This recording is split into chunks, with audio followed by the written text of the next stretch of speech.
rotation was for Cumberland, but St. Clair breaks through. Oh, Katie!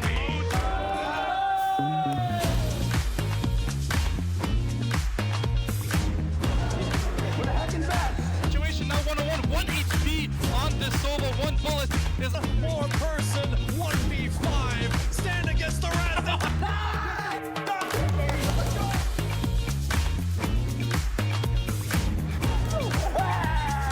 Guy to this ball, guy to get down, maybe even get one for the road. Our own standards here in this overtime period, because if we concede a goal, it's over for them.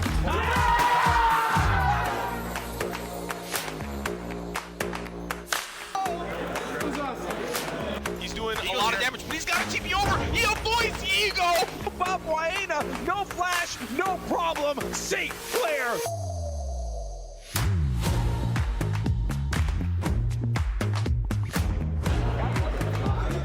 Horse back already so low. Redx taking down 2, taking down 1. Immediately, this should be all she wrote. Soaks with 1 on the icy. Stand, kill the whole squad.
First gamer tag in like 2008. I had the gamer tag Apple i50. McBender 91. Alonso. Oh, it's a terrible gamer tag. Dan 2 Rock 4. God Rupert. C9 Frosty. That wasn't on C9. Sock my sock. Like the Pokemon, not like I don't know. Yeah. Electro knives. Oof, oof. 2 Z's, by the way. Oof. I don't know what I was thinking. It was like either Mega Jack or Super Jack and then some numbers when I was like 6 years old on Minecraft. That's absolutely horrible.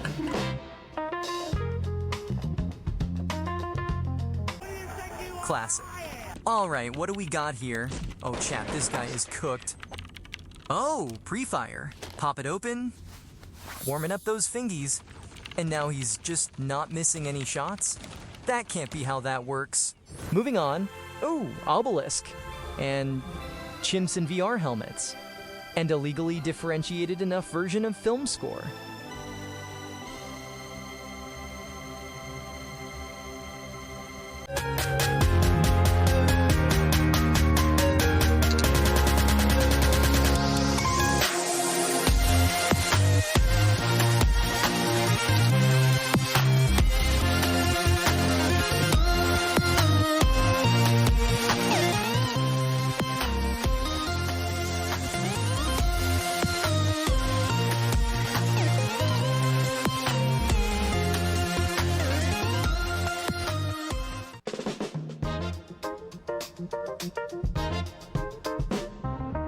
Roadhog. Break. Echo. Lucio. Sojourn. Probably Genji. Venture. Widowmaker. Widowmaker. Definitely Zen. Either Diva or Zen. Overwatch 1 and Zenyatta. Diva. Diva Big Rockets. Sojourn One Shot Rail. Mercy Mass Rise. I just want them to make more a viable character. Give me Ledge Dash back on Genji. Tracer Ball or Tracer Lucio on side fight. It's definitely Lucio Kiriko, but historically, I really like, my favorite is definitely Tracer Sombra. Probably Ana Break or Lucio Kiri, either one. Overwatch 1, Brick Zen. Probably now it's Kiriko Lucian. Zarya Hanzo for Grab Dragon.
What I'm most looking forward to is to see like all the boys make it.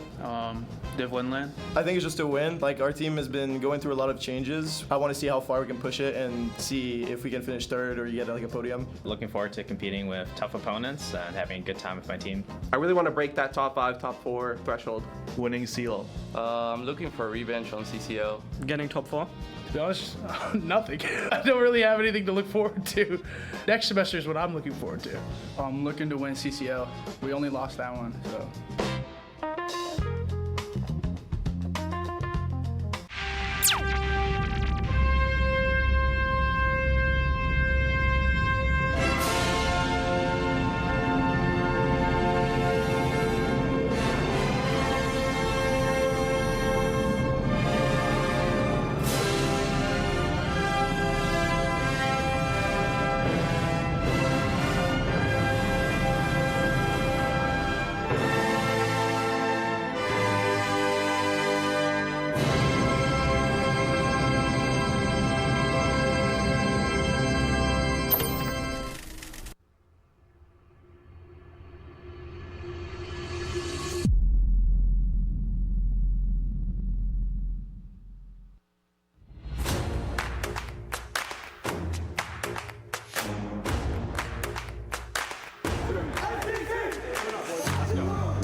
Nothing more than calamity, though.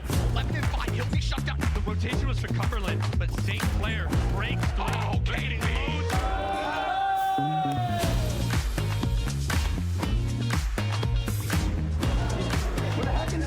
Situation now 1-on-1, 1 HP on this solo. 1 bullet is a 4-person 1v5. Stand against the rest.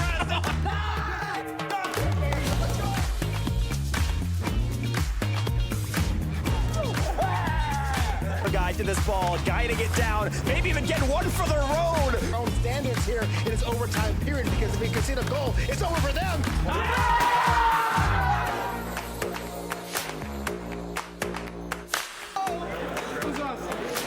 He's doing a lot of damage, but he's got to keep you over. He avoids Ego. Bob Waina, no flash, no problem. St. Clair.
First gamer tag.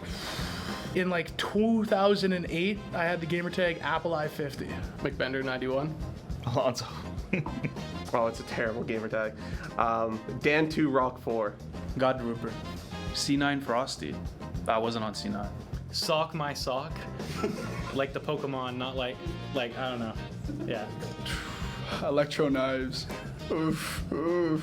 2 Z's, by the way. Oof. I don't know what I was thinking. It was like either Mega Jack or Super Jack and then some numbers when I was like 6 years old on Minecraft. That's absolutely horrible.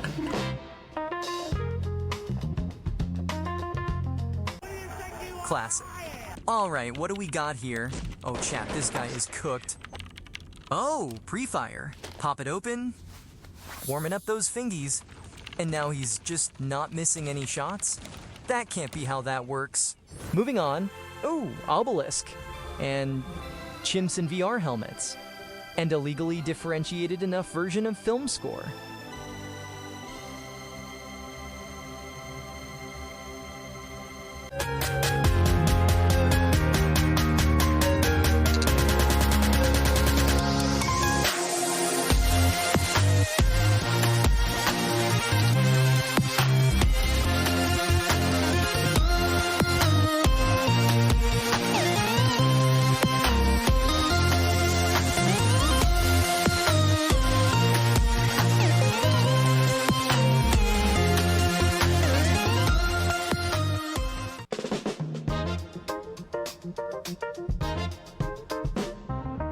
Roadhog. Break. Echo. Lucio. Sojourn. Probably Genji. Venture. Widowmaker. Widowmaker. Definitely Zen. Either Diva or Zen. Overwatch 1 and Zenyatta. Diva. Diva Big Rockets. Sojourn One Shot Rail. Mercy Master Rise. I just want them to make Moira a viable character. Give me Ledge Dash back on Genji.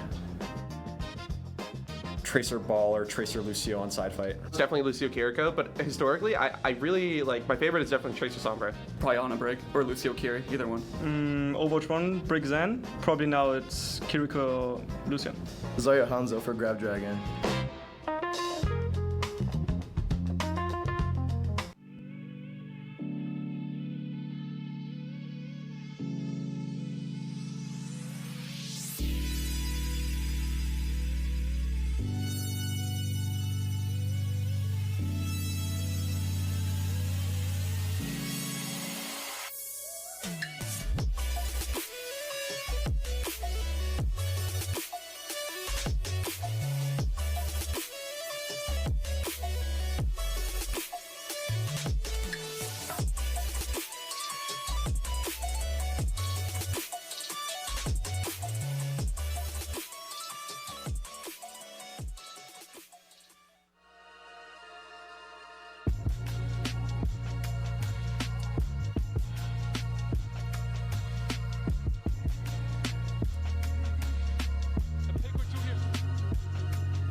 What I'm most looking forward to is to see like all the boys make it.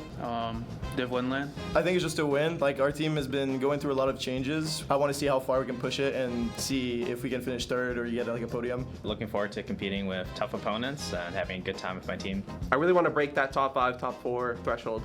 Winning seal. I'm looking for revenge on CCL. Getting top 4. To be honest, nothing. I don't really have anything to look forward to. Next semester is what I'm looking forward to. I'm looking to win CCL. We only lost that one, so.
this ball, guiding it down, maybe even get one for the road. Our own standards here in this overtime period because if we concede a goal, it's over for them.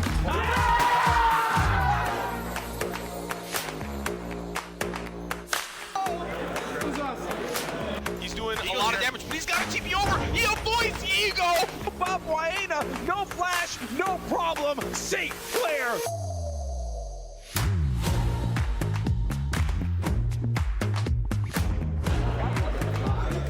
Horse back already so low. Redx taking down two, taking down one. Immediately, this should be all she wrote. Soaks with one on the icy.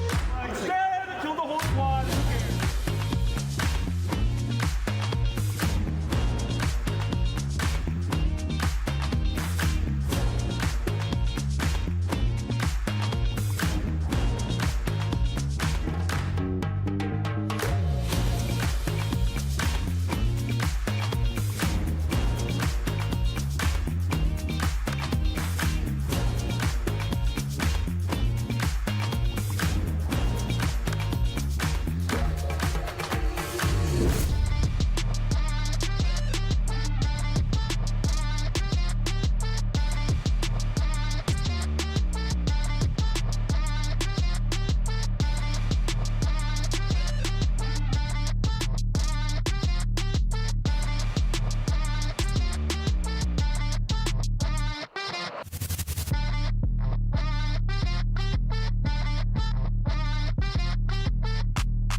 First gamer tag in like 2008. I had the gamer tag Apple I-50.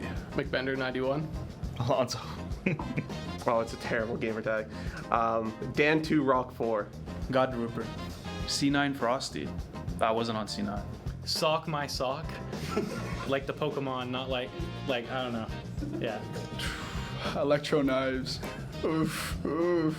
2 Z's, by the way. Oof. I don't know what I was thinking. It was like either Mega Jack or Super Jack and then some numbers when I was like 6 years old on Minecraft. That's absolutely horrible.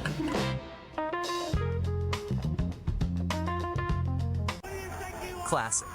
Alright, what do we got here? Oh, chat, this guy is cooked. Oh, pre-fire. Pop it open. Warming up those fingies. And now he's just not missing any shots? That can't be how that works. Moving on. Oh, obelisk. And chimps in VR helmets. And a legally differentiated enough version of film score.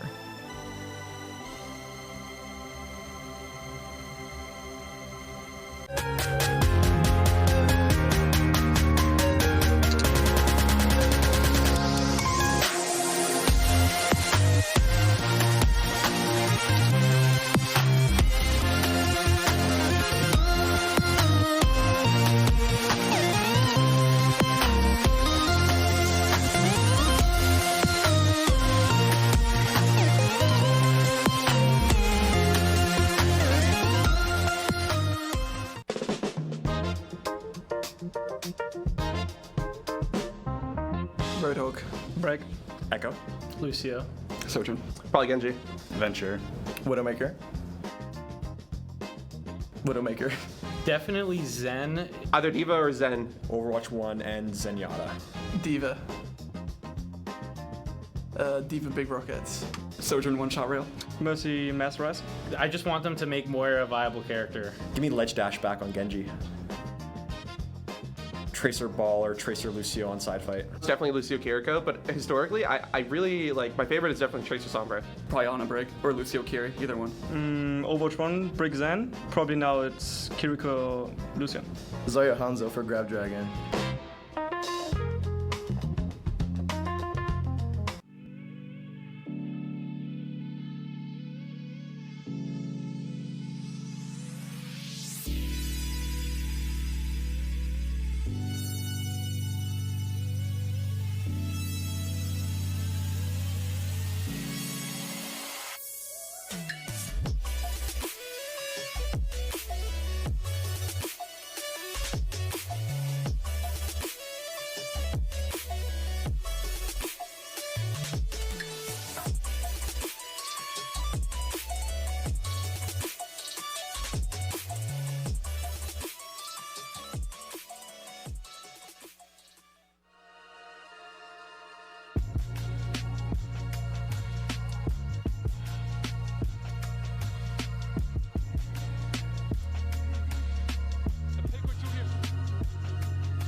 What I'm most looking forward to is to see like all the boys make it.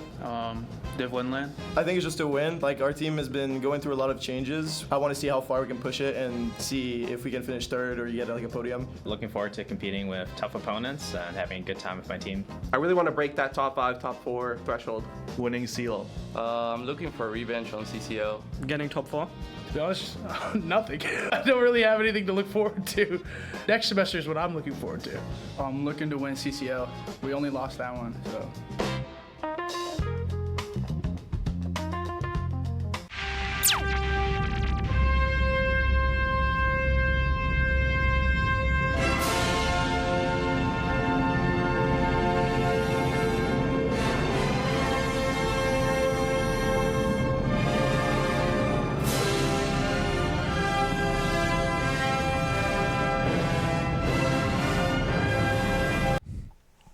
Hello and good afternoon, Saints Gaming. Welcome back to our Valorant stream for today. I'm joined by my co-host, Owen Hybrid Parker. How are you doing, Owen? I'm here. I'm here because I was forced to. I'm here because I have to, but it's okay. We're going to have a good time. We're going to have a good time today. Yes, sir. We are going to have a very good time today. Our Valorant match, St. Clair versus Conestoga Condor Esports. How are you feeling about this matchup, Owen? Today is going to be really interesting, honestly, Lelo. I have no idea where we're actually going to go today. It can be like two complete ways. It can be one where St. Clair completely dominates, takes a series 2-0. We've never lost to Conestoga once in our lives, but Conestoga this year and this semester has been on a tear. They're 6-1 in NECC. The only team that they've lost to is Baker College, but that was at the beginning of the semester. Since then, they beat Fisher Navy, Fisher White. I don't know why I'm holding my microphone cable, guys. Fisher Navy, Fisher White. They beat Cal Polytechnic, which is probably the best team in the West, even though Western Valorant doesn't exist anymore. Regardless to say, Conestoga's been on a tear. It'll be really interesting to see how this goes. It'll really honestly all be down to like map selection. If we get our standard Haven, Lotus, I think we're probably going to be fine. Yeah, no, I do agree. If we stick to what we know, stick to our standard, and are able to get a pretty decent or convincing win in map 1 especially, I think St. Clair will be able to just snowball that into game 2 and everything should be fine. But you were talking about the little bit of the coin flip. What did you mean by that? By the coin flip? What do you? Yeah, what did you mean by it could be map dependent, I mean? It really depends. I would say St. Clair is very strong on the 3-site maps, the Havens and the Lotuses of the world. those are the only 2 3-side maps that exist in the game. I'd say they're very strong on those maps. I don't know necessarily. I don't know their game like that. I don't know how they've been preparing this semester. I'm not too sure. As long as we do get our 2 comfortable maps, I would say we're going to be completely fine in terms of like how things progress. However, depending on how we carry over from map 1 per se, right? Say for example, like if St. Clair loses map 1, like I've mentioned before, Conestoga has never been a team that we've lost to in the past. Conestoga has been improving in terms of their gameplay, has been improving in their coaching. They just got Bulls over from Cumberland University from last year. So they've been a steadily growing roster. If they were to lose map 1, I'd be very interested to see how they take it mentally and how they can carry that over into the second map. This also kind of throws a wrench in your plan, but recently new season for Valorant came out. And Lotus got taken out. Lotus is out? Lotus is gone. Bro, Haven this is how you know. Only 3-site map in the game right now. This is how you know I'm completely retired because I'm like been so out of the game like that. I have no idea what the map pool is. So hey, Lotus got taken out for what? Split. For Split? Split is back. Wow. That's a terrible map pool. So it's Split, Haven, the other terrible maps? Yeah, basically. Okay, yeah. Cool. Yeah. Nice. Okay. Bring back Icebox. Honestly, bring back Icebox. I miss it. Bring back Icebox. You know what? If Seth is playing, if we have a 50-year-old banker playing in today's match, then honestly, take Split, let him play Raze, and just dive. No Sage for Seth? Sage? He's played Sage quite a bit this semester. If Seth plays Sage, we might as well just forfeit the game at that point, honestly. Whoa. I don't know if you saw the last match that we just played. I think it was against Delaware, but he was playing Raze, and genuinely, like, I think Seth's pathings is actually phenomenal as a, like I mentioned, 50-year-old banker. I think he's really good at pathing. I think he's definitely not so great with the mouse movement. As long as like if you let him just like vibe and just let him ball, he's gonna be able to figure it out. Aim wise, it's 50-50. He was holding his own. He's been holding his own this season. Genuinely, he has been holding his own this entire season. And back before St. Clair changed their comp from the Sage to the Viper on Lotus, they had some pretty good set plays, like way earlier. They had really good set plays with the very deep Sage wall into C and towards A. But yeah, Viper is just more over a stable agent, I would say. Yeah. I'm pretty sure Seth isn't playing today regardless, though, so I guess this kind of goes out of the window. Another wrench in the plan. Another wrench in the plan. It will be nice to see him back in that coaching role and that coaching position. I feel like he's been a little upset this year that he's had, not upset, but the fact that he's had to step into that playing role and had to, like, taken that, like, sort of position has been something that he wasn't necessarily prepared for this year. We have Jazzy, who's been back and forth from playing on 100 Thieves and from, like, doing trials and all that kind of stuff with the teams, and Wadi not being able to be here for the first semester. We've kind of had, another wrench in our plans in terms of our starting lineup. We've been kind of bouncing back and forth between like who we have playing and who we don't have playing.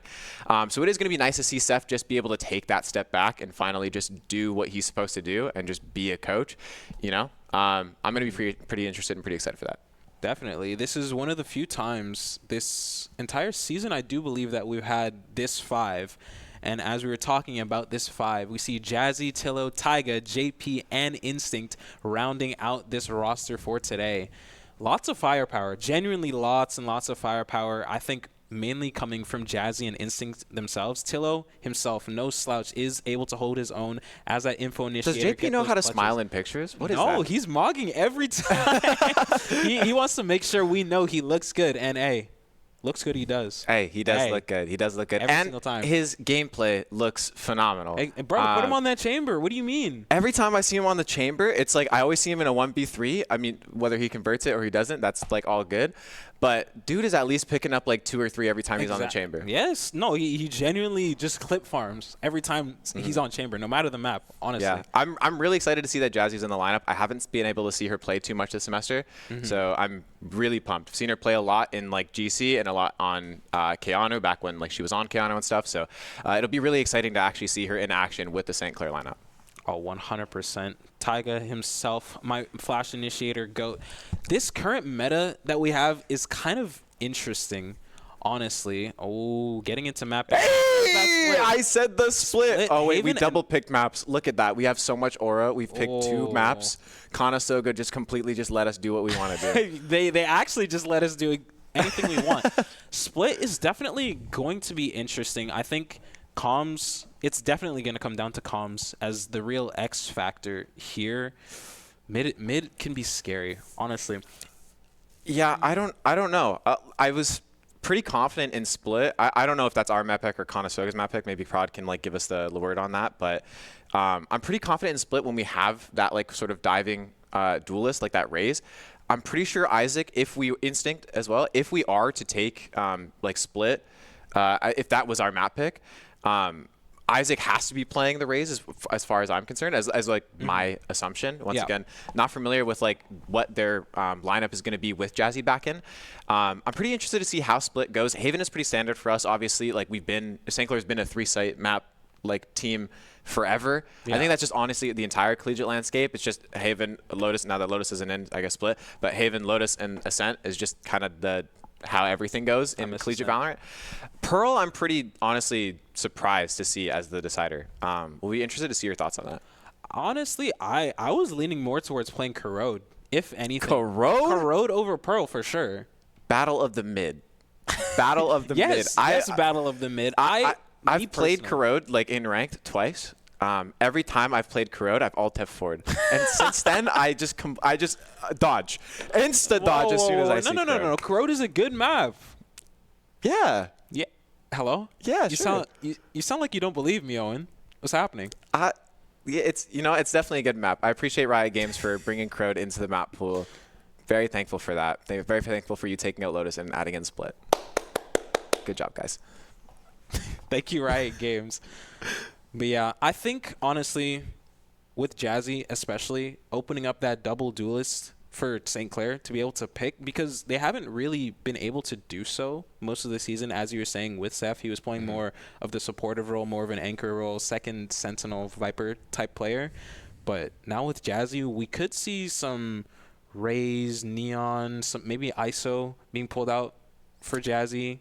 Yeah, I mean, it's good to at least have the versatility of being able to kind of just play any duelist, being able to fill onto other roles that aren't like a duelist slot, for example. Valorant is like constantly changing. I remember back when I was playing, it was meta was very standard. It was Astra meta, and it was you play one smoke agent, and then if you can't play Astra, you play Viper, and then that's the only like variation. It was what Breeze, and I forget the other map that you would play Viper on. Oh wow, you haven't played in years. No, actually, like playing wise. No, I'm old, bro. I haven't played in forever. I play like Minecraft, Roblox games on Discord. You know, like the shooting game.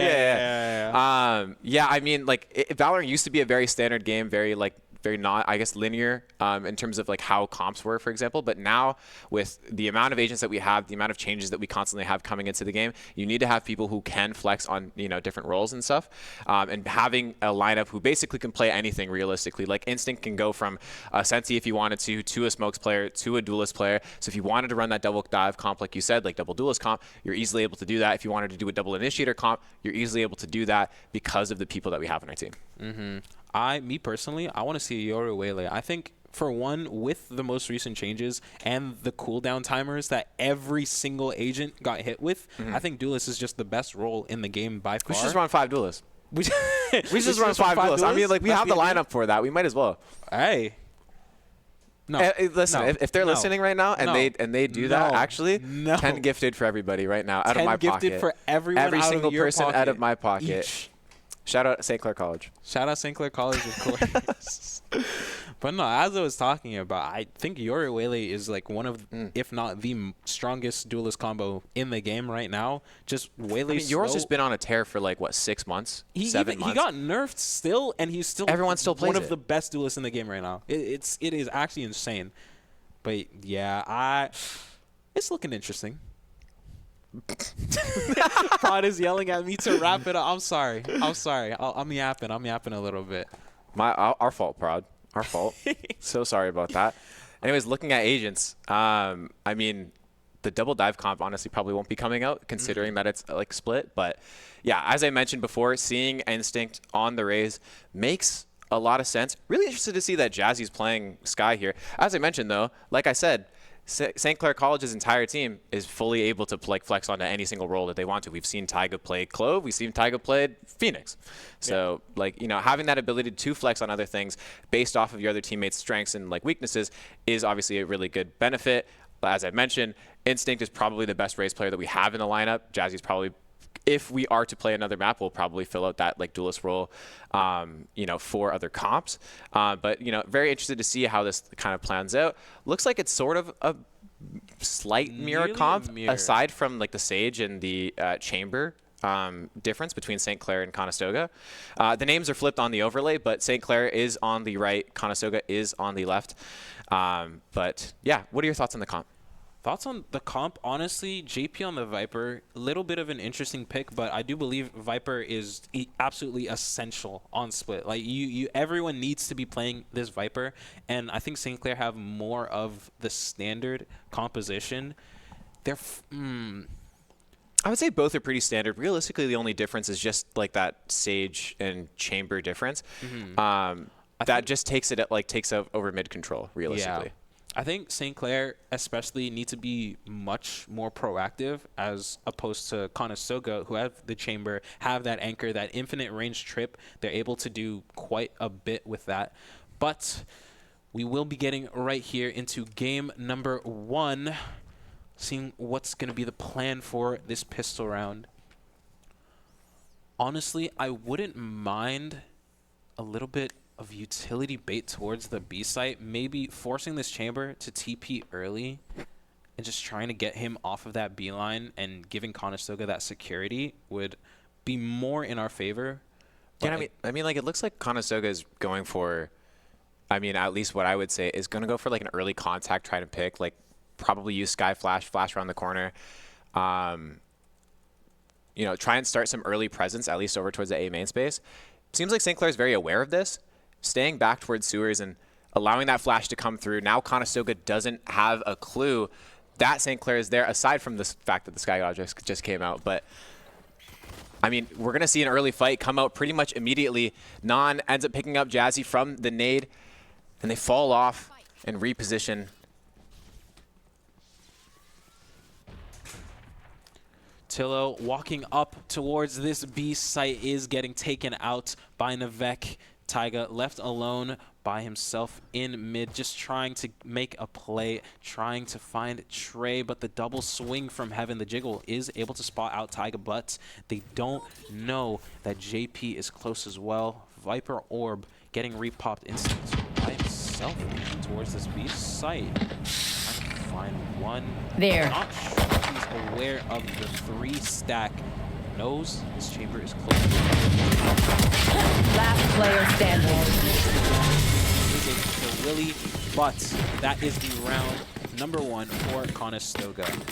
Conestoga's got glow ESP on, I swear. That was just like perfect play from both sides. Establishing the early presence over towards A main really like put a ton of pressure onto St. Clair, forced them to kind of rotate back, and then an immediate overflow and I don't know what I'm saying. Immediate like re-rotate. They all stacked over towards on B site as soon as St. Clair wanted to push out. I mean, wall hacks, bro. Wall hacks, bro. Honestly, that mid presence as well that they showed with that Viper Orb, just too strong. Taiga's smoke towards mid wasn't able to stop the tracks, but they are not stopping right now. Extremely fast fully in towards this A site, and Instinct already coming into screens. Tillo here to back him up. This is great positioning from us. We already have 2 over towards screens. Gonna take a fight onto the Viper. Oh, Sage just walks right past in spawn. What is going on right now? Taiga's gonna take the contact onto the 2 in main. Gets flipped. Oh my goodness, gets turned on. And now we have a little time to reset. Still in a 3v4 position. At a bit of a disadvantage as Conestoga's coming right into sight right now. Flooding in on JP, and he can't handle it. Conestoga gonna take the immediate, easy retake and take the round. That damage was so nearly there for St. Clair. They did quite a bit of damage towards all these Conestoga players, nearly being able to take out both Sky and Viper. I'm not too sure how Tillo was able to walk out. I'm so confused and so lost how that happened. I don't know how Viper completely just like missed that. Maybe there was like a cloud burst with it. I don't know what happened over there. No There's no jet. I don't know what happened, how he got past, but I mean, Unfortunately, he met the business end of a Marshall. Met the business end of a Marshall. I mean, great positioning from St. Clair, even regardless. Even though the round didn't convert, we still were in a good spot, even like to try something off of there. Conestoga just 4-flooded out Heaven. There's nothing really we can do about it. Awesome. Blinded. Shown towards B main. Everyone just hiding back off. Sky Flash. Time to hunt. Scout destroyed. As quite a bit of damage. Forced to back up through ropes. Get that Sky, but no shields on his side. Is only going to hinder him. St. Clair trying to pop out of this smoke, trying to wall off ropes past this towards Heaven, but the Molly slows them down. As you see, St. Clair players, oh no, Tiny, while grabbing the orb, is able to get the kill towards JP, but Taiga with the amazing trade. Heaven really not there. Tillo left by himself, not sure if he knows about this Viper close left, just standing there menacingly looking at him, and he's able to back away in time. Jazzy by herself scaling towards this A site. Instincts through mid behind them. They broke their own Sage Wall 30 seconds ropes left to get this backstab. Already on site is Conestoga. One dying through screens, one dying in elbow. Taiga and Jazzy get that handle. 20 seconds, and we have Taiga planting the bomb to in St. Clair's favor. I mean, good current positioning from St. Clair right now. With 2 rotating from Conestoga over towards screens. I mean, I don't know if there's much that they can actually do in this scenario. You have very limited utility. You've already used both mollies to stall out Heaven push earlier. Unless they have some sort of smoke that they can use to throw down and take some space, I don't know what more you can do. Canadian Globe gets one immediately, and now it's left by himself. Can he make magic work? Can he make something happen? It's not gonna happen. Tillo cleans up the round, and I mean, even though Conestoga didn't convert on that, I thought the B stall, I thought the Heaven stall right there was phenomenal. Used both Viper like mollies to stall out the push, and then a great reposition from Conestoga. They pulled over 3 towards Heaven to stop it completely, and I mean, St. Clair just ended up just, you know, taking that and said, all right, cool, you want to take 3 off of like A? We're just gonna take A, just like, you know, why not? Right. Who knows? Breaking their own Sage Wall to get back through ropes and get that unexpected timing. That's aura. Heaven. That is aura. Like no one is expecting St. Clair to do that. No one's expecting anyone to do that. But fast take through mid.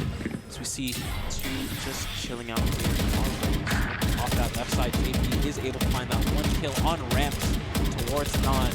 Now St. Clair put in a prime position. Jazzy, unfortunately, the timing is just not there. Navek is able to find Taiga, and Tiny himself finds Tillo with the good trade on Canadian Globe. The mid smoke is very, very bad. St. Clair might be able to walk out of this, but they do not want to find Tiny just for the fact of that Clove ult being able to resurrect by themselves. St. Clair having this information that there should be little to no resistance towards this B site. But Conestoga also know Viper already collapsing, already CT, might even see walking out towards site. I mean, they're just going to have free sight. No one that's on D to contain from this. I mean, Navek, I don't know where you get the confidence to take that peek in mid, but it just completely changed the narrative for Conestoga for this round. I mean, St. Clair was able to like pull back, get some trades, but now we're in a 3v3 scenario like situation where we really shouldn't have been for Conestoga. Well, definitely, Conestoga should not have been. One enemy remaining. Really himself is able to find Jazzy and Tillo respectively, and now left in the 1v3. JP's Molly unfortunately missing, not knowing about the stick. Is able to find 1, 2, 13 bullets left in the chamber. Nearly finds the Vex head. Oh my word, that nearly was an ace for JP. Unfortunately, is not able to clutch it out. If that Clove was not the one sticking, he honestly might have won that. Unironically, if Clove wasn't the one defusing, he might have won that. JP in 1v3 or 1vx scenarios is like, I just gotta hold my breath because I have no idea what's gonna happen. He always finds some reason or some way to make things work, and I mean, it almost just happened there. Wow. I mean, that was crazy. Yeah, now this is definitely going to be a very integral round for St. Clair. They need to decide early if and when to deploy their Viper's pit. Drop in a smoke. Sight. Fast mid for St. Clair just isn't good as Navek by himself, run and guns instinct, swinging out of a close smoke himself, and is able to spam once again and find another one. Flash out towards him, able to find Navek, but do they know about the player behind the boxes? Yes, they do. Jazzy's able to pick up two, one with the Stinger and the Phantom. Conestoga having us reset Seekers coming through. Jazzy is now aware of his positioning, not knowing that he has this judge. One tap towards Jazzy, but JP, 40 HP, he is in their spawn. Let's see if Conestoga expect this. 21 bullets in the chamber. Conestoga's running to get that orb. JP should not be any wiser to this, and Canadian Globe is able to pick up that kill onto JP. Yeah, I mean, he's just so low there. There's not really much that JP could have done in that scenario. It was kind of scary considering that Conestoga didn't double up right there. You had one over in main, and then you have one on site. There is a world where JP gets like the pick onto chamber, and now we're in a different scenario. Bomb is down, and now Conestoga is on the back foot. But I mean, good job on Conestoga for converting in that. As I mentioned last round, that mid presence that Conestoga currently has is second to none. They're genuinely. Navek is not scared. It's insane. He's playing Viper, and he's just completely unafraid. But the fast ramp push for St. Clair, knowing that someone is in the smoke, JP with a Vandal is able to out-spam someone with a Phantom. Instinct alone to my world. If Instinct peeks this, I'm gonna raise. All coming Spike on. planted. My ult is ready. Just barely missed his timing. Tries swings through by himself, and these three players for Conestoga all coming in through main. Trying to make this a 2v2, trying to get that space. Tiger with this global is able to get a little adventurous, but these Phantom spams are going to be absolutely deadly for whoever is on the wrong side of it. Satchel out. Satchel out. Find one onto Tiger, but JP with the instant trade onto Non One and enemy Tiny. remaining. Now Tiger just trying to find his one kill onto Canadian Globe by himself, gets the information while running, and everyone just has to live, has to instantly get out of there, and that is the round for St. Clair. 4-2 is our score, and Canadian Globe and Tillo still fall, but it is okay. St. Clair should have the money for this to buy next, and good round. I mean, that was still even a scary round for St. Clair. The Viper ult and the position that we had once Bomb was down was great until we decided, oh, let's just take more space and screens. You have that ult down. You already have the security of screens. Chill. Brother, chill. If anything, leave Tiger there alone. Just leave. Leave him alone. Insert and then just leave. There's no reason to overpush towards screens right there. I mean, it worked out. It's great. But there are situations like that where that won't be the case. Changing up their game plan. Chamber all coming through, but Instinct is barely able to dodge it as the Viper ult comes up. No Viper ult through middle here. JP silently lurking, giving this team time. So much pressure. Decides to back off from the middle. Up towards this ramp. Sage ults Tillo does have, but I don't know. Against 4 Conestoga ults, it's looking very interesting. They need to find one pick. JP needs to find this one pick. Raze is just standing out there in the open, and Non just absolutely decapitating JP. Now is St. Clair aware close to that too? Jazzy is not, but down instant trade. And the res coming through, swing out through heaven, finds 1, 2 for Willie, and full swing out the dropping. Unfortunately, the bullets were not connecting for Willie. St. Clair and Conestoga in a 2v2 situation. Only 14 bullets for Taiga. One enemy remaining. Adventures, but Tillo with the off angle is able to find Navek. Now, noting Non's position, what will St. Clair do? They decide to play this little cross, one in screens, one in completely leaving the Non alone. Satchel coming through, and Non is not looking anywhere he needs to be. That is the third round, for St. Clair. I mean, that's just great. I mean, afterwards, after the Sky Flash, that was pretty unfortunate, honestly, for St. Clair. But post Sky Flash, the repositioning back into screens and a main holding that cross, you can't ask for anything better. Timeout's going to come from Bulls. Pretty interested to see that, like, he's already calling a timeout they're up 4. I understand that the last 2 rounds like didn't really go as to plan, but I mean even still, like you can still take some positives out of those 2. Like I mentioned beforehand, the mid presence from like Conestoga right now is second to none. It's absolutely beautiful. Maybe they don't need to be putting too much attention and time in that mid presence when you seriously see nothing and you hear nothing, and it's only just JP, who has been lurking the entire game and is known to continuously lurk throughout any match that he plays. You could probably rein back on that, but honestly, what do you think is going through Bull's mind right now? I think Bulls is trying to communicate a little bit of a Viper ult. We might see Viper getting left alone towards this B main, trying to reinforce and maybe even fight towards mid. I know you were talking about they're able to just leave it, but honestly, if Conestoga gives St. Clair some pressure towards mid, St. Clair haven't really had an answer for it so far. Yes, they have been able to win rounds, but they've kind of steered away from mid as much as humanly possible. Only really sent JP there in, what, the last 2 rounds-ish? It is still early, so there's still a lot that we can't really tell. As we see 3 players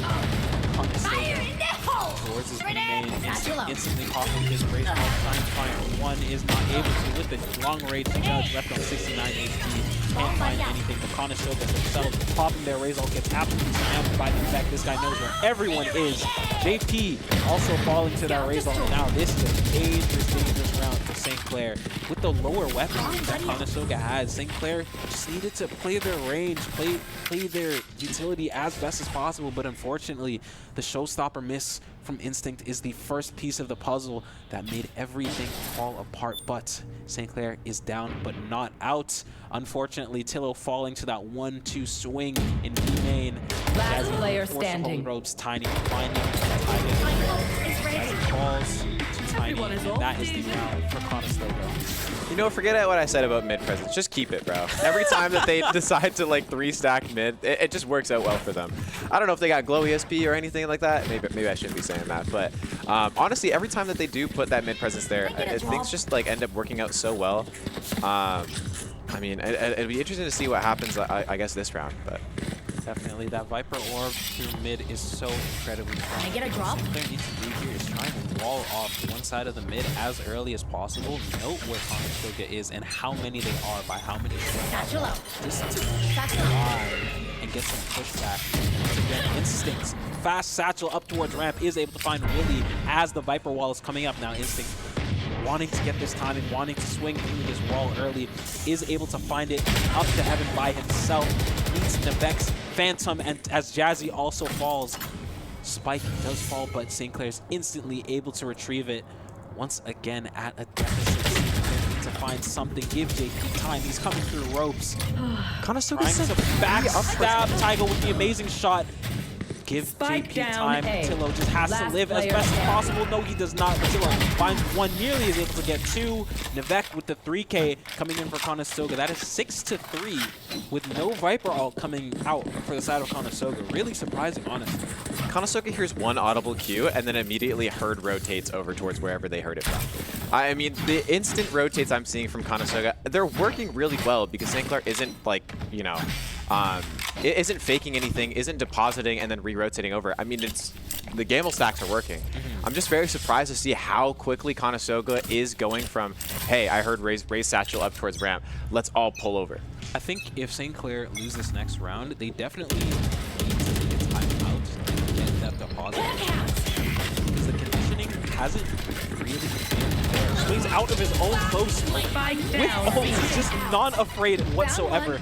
The Raise Nade is going to push Conestoga back, and that should secure that 1 kill for St. Clair. But so much space made towards the main chamber, rerouting himself. JP getting spotted out by those Seekers, and Conestoga knows where St. Clair is at. But they just have so much space because of the glow vault. No TP on this chamber. This high-low could prove to be deadly. All we need is a Sky Flash close, and this should spell the end for these 2 Conestoga players. Sky Flash is so long. Vivek and Canadian Goose standing tall. Dog coming through is able to stun. 1 close left. Vivek is here. Pops the Viper's pit so incredibly early, pulls out the shorty, but Instinct finds that timing instantly. Now St. Clair need to pause, reevaluate. Maybe pop out here. Yeah, not sure if the Viper ult was really the play right there, but I mean, I appreciate the confidence. With that Clove ult, it gave Conestoga so much space to just like hold B main right there, and I mean, Flank coming through. Conestoga, St. Clair unaware.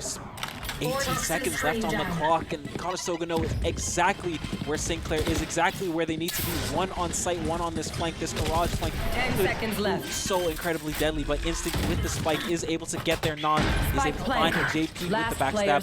2-1 for St. Clair. Non left alone. Movement is there, nearly gets the transfer onto Instinct, and that is 4 for Isaac himself. A little bit of body shooting, trying to get that confidence back. St. Clair trying to pull this back. Now this is definitely a 6-6 half. This is definitely able to become a 6-6 half with the Viper ult and the Clove ult coming in for Conestoga in that one round. Yeah, we're in a really good position to be able to close this like half out and even it back out. I mean, Conestoga's confidence is really just the story of this game, honestly.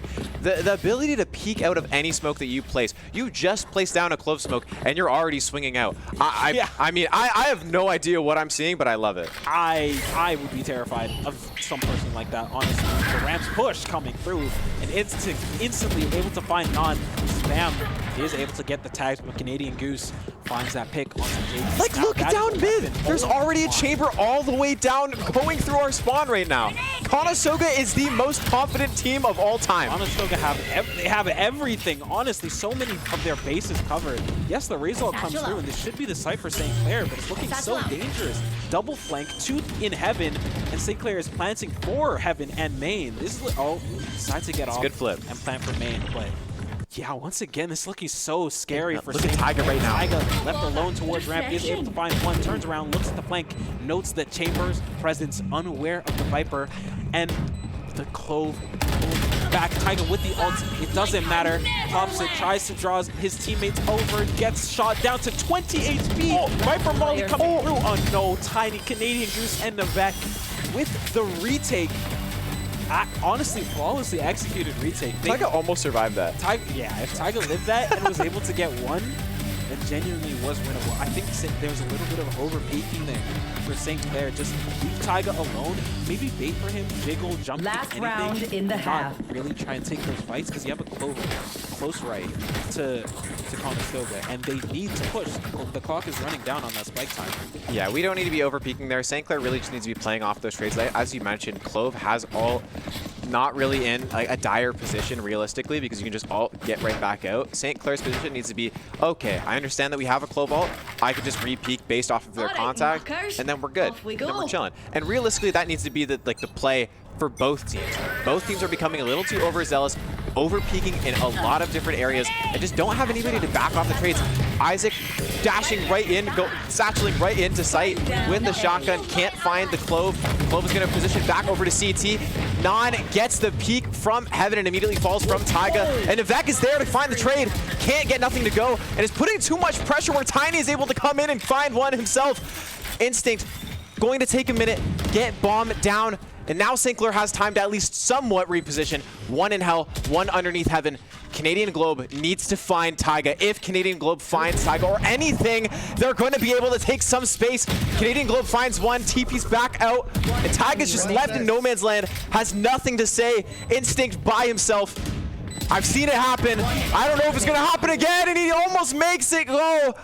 Instinct falls, and Navek cleans up the round, makes it 8-4 for Conestoga. Such a close 1v3 for Instinct, but Conestoga, they're peeking. They're peeking everything. They're peeking like my microphone. I just screamed right there. One by one, they're just peeking, and St. Clair none the wiser, because why would they be? No one plays like that. Nobody plays like that. They're just swinging, and no one is there for the trades, but St. Clair's not prepared, as you said. I mean, if I was in this game right now, I would be stunned. I would be baffled. I'd be standing up like, what are they doing? Because one by one, he peeks, goes away. Another person peeks from a different angle. They go away. They peek. That ping pong back and forth is just insanity. But there's no ping pong. I guess they're ping ponging in that sense where it's like one peeks and they unpeek and then one peeks and they unpeek. But ping pong is all right. We're gonna swing together. And I haven't seen that once. A plan with ping pong, but they're just I haven't seen this once. But honestly, I'm loving it. This is fantastic. It's fun, honestly. Now we're seeing that power of this Sage is able to wall off Non, deciding to use the last 3 of his classic bullets after killing Tillo, shooting his body. Instinct with an extremely fast flank. Might be able to catch out Willie. No, he does not get down the ramp in time. The Vec already so far forward. What? There are 2 in screens already dodging main. Noting these 2 kills, finds 1 Canadian Goose with the instant trade. Such low HP for Navek. The flash coming in from Jazzy. It's almost good. Doesn't find Navek. Non is able to find JP, leaving Jazzy alone. 9-4 is these rounds for Conestoga. I don't know what's going on. 4 people push through screens. Yeah. I should find a different word for confidence. What's a synonym? Gall. Gall? Sure.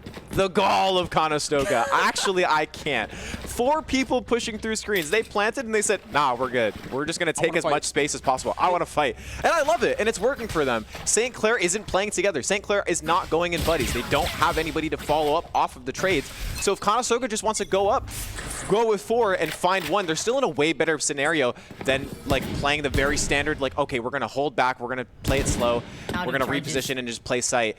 I love Conestoga's goal. They're so proactive. they're insanely proactive, and St. Clair cannot take this relaxed approach in how they're playing these games. Instinct insta-rotating off of no noise. The gamble stack for St. Clair, unfortunately, is looking incorrect so far. Hearing a little bit of this util, the raise nade towards ropes, kind of draws St. Clair over. Someone need to do something. Try and find Navek. The wall coming in. 4 players of St. Clair here. Do they adventure down rope? But no, as I was saying it, Conestoga already coming back towards this gamble stack. Jazzy holding this flash. Navek is not able to find that kill towards JP. The Bucky finding its mark. And now Conestoga notes at least 2 players of St. Clair here. Do they ignore ramp? Do they just go straight towards 30 site? seconds left. They know JP is stuck in this corner. Their Chambers just walked all the way through B. Knows that site is completely open. But St. Clair hearing these footsteps running away. They early rotate. Only 18 seconds left on the clock. St. Clair need to get in as fast as humanly possible. Find this chamber instantly, and that they are able to do. They lose 1, yes, but now Conestoga, 8 seconds. No time to plant the bomb. St. Clair's already here. They're already in this site. 4 seconds. Don't have time. Only 1 St. Clair player needs to live for them to win this round. Tillo able to pick up 2 for himself. Finds Tiny. Might be able to find 3 for St. Clair, and that is everyone of Conestoga down. That is maybe the polar opposite of how they've been playing the entire game. You go from being super overzealous, super overconfident, and peeking whatever you want to playing extremely slow. And I like their playstyle. I like how they started the round off. They started completely slow, worked mid, realized, all right, cool, we're going to lean back over towards A, ended up being at that St. Clair gamble stack, pulls back over to B, but the one problem that they have is Chamber didn't take enough space for them to feel overconfident enough to have that rotate. They rotated with 30 seconds left, or I think it was 25 seconds left. Not enough time where you're going to be completely fine if, you know, St. Clair does end up rotating back, which they ended up doing. And Canadian Goose, a little bit of a shaky kill, but a kill nonetheless. As Jazzy falls by herself in ramp, St. Clair forced to rotate over, but Non catches Tillo while he's trying to rotate through this ropes angle. 2 St. Clair players already here. Taiga towards site by himself, trying to note where Conestoga is. Comms coming in, but they are just not good enough. Taiga's able to pick up 1 for himself. JP himself picking up 1, 2. Back on site, Instinct is way too low for this 1v2. And the Thrifty for Conestoga brings our score back to 10-5. Just go back to basics. Just ball. Yeah. Honestly, like, truly, I don't know what Bulls is feeding them. I don't know what type of cereal he's got, like, cooking in the morning. But they just truly just need to go as 5 and just go together. And it's been working for them every single round, even on the defense side. Yeah. They've been going as 3, going through main, taking as much space as humanly possible. I mean, that's just the Conestoga playstyle. Just, I don't know, play like Paper X. Speaking of taking space, no, that he's able to dodge the Sky Flash. Instinct only with that Bucky. Just trying to double satchel on someone, trying to 200 pump them in the face. Here's St. Clair getting really, really proactive towards this mid. We see 3 players here. The dog coming in, trying to break it, but he does in fact spot out Tillo. JP jumping across, sidestepping all that utility, leaving Instinct alone here with the Bucky. Flash coming in towards top mid. Doesn't know anyone. Only one more left in the chamber for Conestoga. Now they need to seriously reevaluate their plan. The calm for the Viper Orb coming up, but Nan is in a good position to find Instinct. Just early rotates. The jump peak nearly not good for Tillo, but he is able to get it nonetheless. And there's that kill on towards JP. Navek is also able to find Taiga as Tiny finds Tillo at the same time. And this should be a completely free and open site. Very surprised Conestoga 30 seconds left. is playing towards the Viper, getting closer and closer to that Viper ultimate. But it's okay. When you're up 5 players and there's only 2 left on the enemy team, you could do anything you want. The sky is just the limit. St. Clair first. Well, they're getting closer and closer. They might want this. JP's arm getting spotted as the high-low from 3 different elevations is here. JP finds one, but the instant trade onto Tiny as Jazzy is forced to play exits, forced to try and get 1, maybe 2 for her troubles. Here's the stomping from Willie. Does she peek at the correct time? And she does not. Is able to find one, though. Conestoga might try and run Jazzy down. She's slow walking through shops and she gets out in time. No one should get close enough to kill her in a second. And Jazzy is able to live and get a kill for her trouble. Yeah, I mean, you need to do something there realistically. Like, playing exits is the way. It is St. Clair's only thing that they can actually do. I understand the peak from JP. Maybe want to play more with Jazzy and play for those B main exits afterwards, post round. But I mean, still, regardless, they got 2.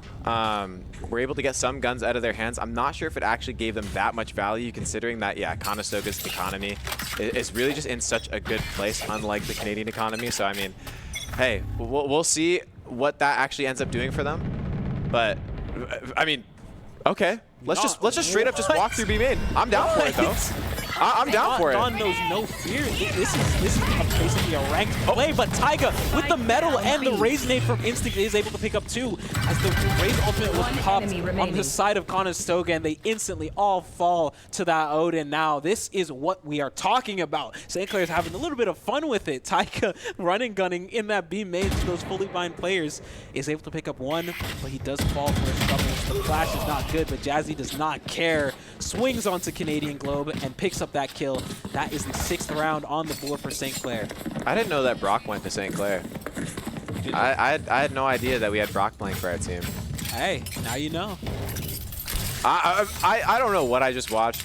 We completely gave up B main and still made it work because the Odin is just such a broken gun. Yeah. I mean, hey, shout out Taiga, shout out everybody in the team. You know, that was something. No, that was genuinely a very good read for St. Clair. They recognized that they were one off the Raise ultimate and just decided to play off of that Clove Metal, off of that Raise paint shell, and the set play worked.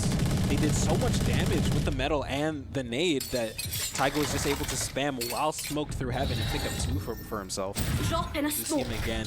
Avori Dreamwings Odin, little guy staring back at us. Honestly, I kind of like it from them. You realize that the last couple rounds that you played B, you don't really get much value out of having somebody specifically on site and then somebody from heaven going for the trades, for example. They haven't really been working out at all. So I understand the fact that St. Clair's all right, let's pull back a little bit. And pull back they're going to be, as JP's going to fall immediately from Tiny, as they take so much space through vents. St. Clair, though, they're here for it. They're ready for the take. But is Conestoga going to fully take it? I think so. They're going to pop out through main. Tillo is going to find Tiny, but Tiny is just going to go for the res and go for the peaks. Gets 1. Is he going to get a second? Can get a second. Jazzy, though, is there for the trade. And Taiga is going to go out immediately with that Clove ult. Getting sent through with the flash. Gets flashed by their own teammate. Can he find one before the res comes through in the nick of time? Absolutely can. Now in a 2v3. Conestoga in such a bad spot. Instinct and Jazzy able to secure the rest of the round. I mean, now we just need a defuse. But I mean, wow, absolutely fantastic. Jazzy by herself willing that round into existence. Honestly, those 2 high impact kills towards screens and giving Taiga the time to walk up with the Odin and just absolutely run and gun and destroy that guy on site. Yeah, I mean, if I'm Bulls, I'm taking a timeout here 100%. too. I'm so tilted from that. It started off so well. You got to pick an event. You take the space event. Your team rotates back over towards main through sewers, and you have the perfect time for an execute. However, Tiny goes in over peaks just a little bit too much and doesn't wait for his team to take site. If you wait for your team to take space through main, then have the Heaven players, the 3 Heaven players that were there, finally need to be like, all right, cool, we have to make a decision. Either we start to take Heaven now and we start taking space, or we pull back through screens and try and stop this push somehow.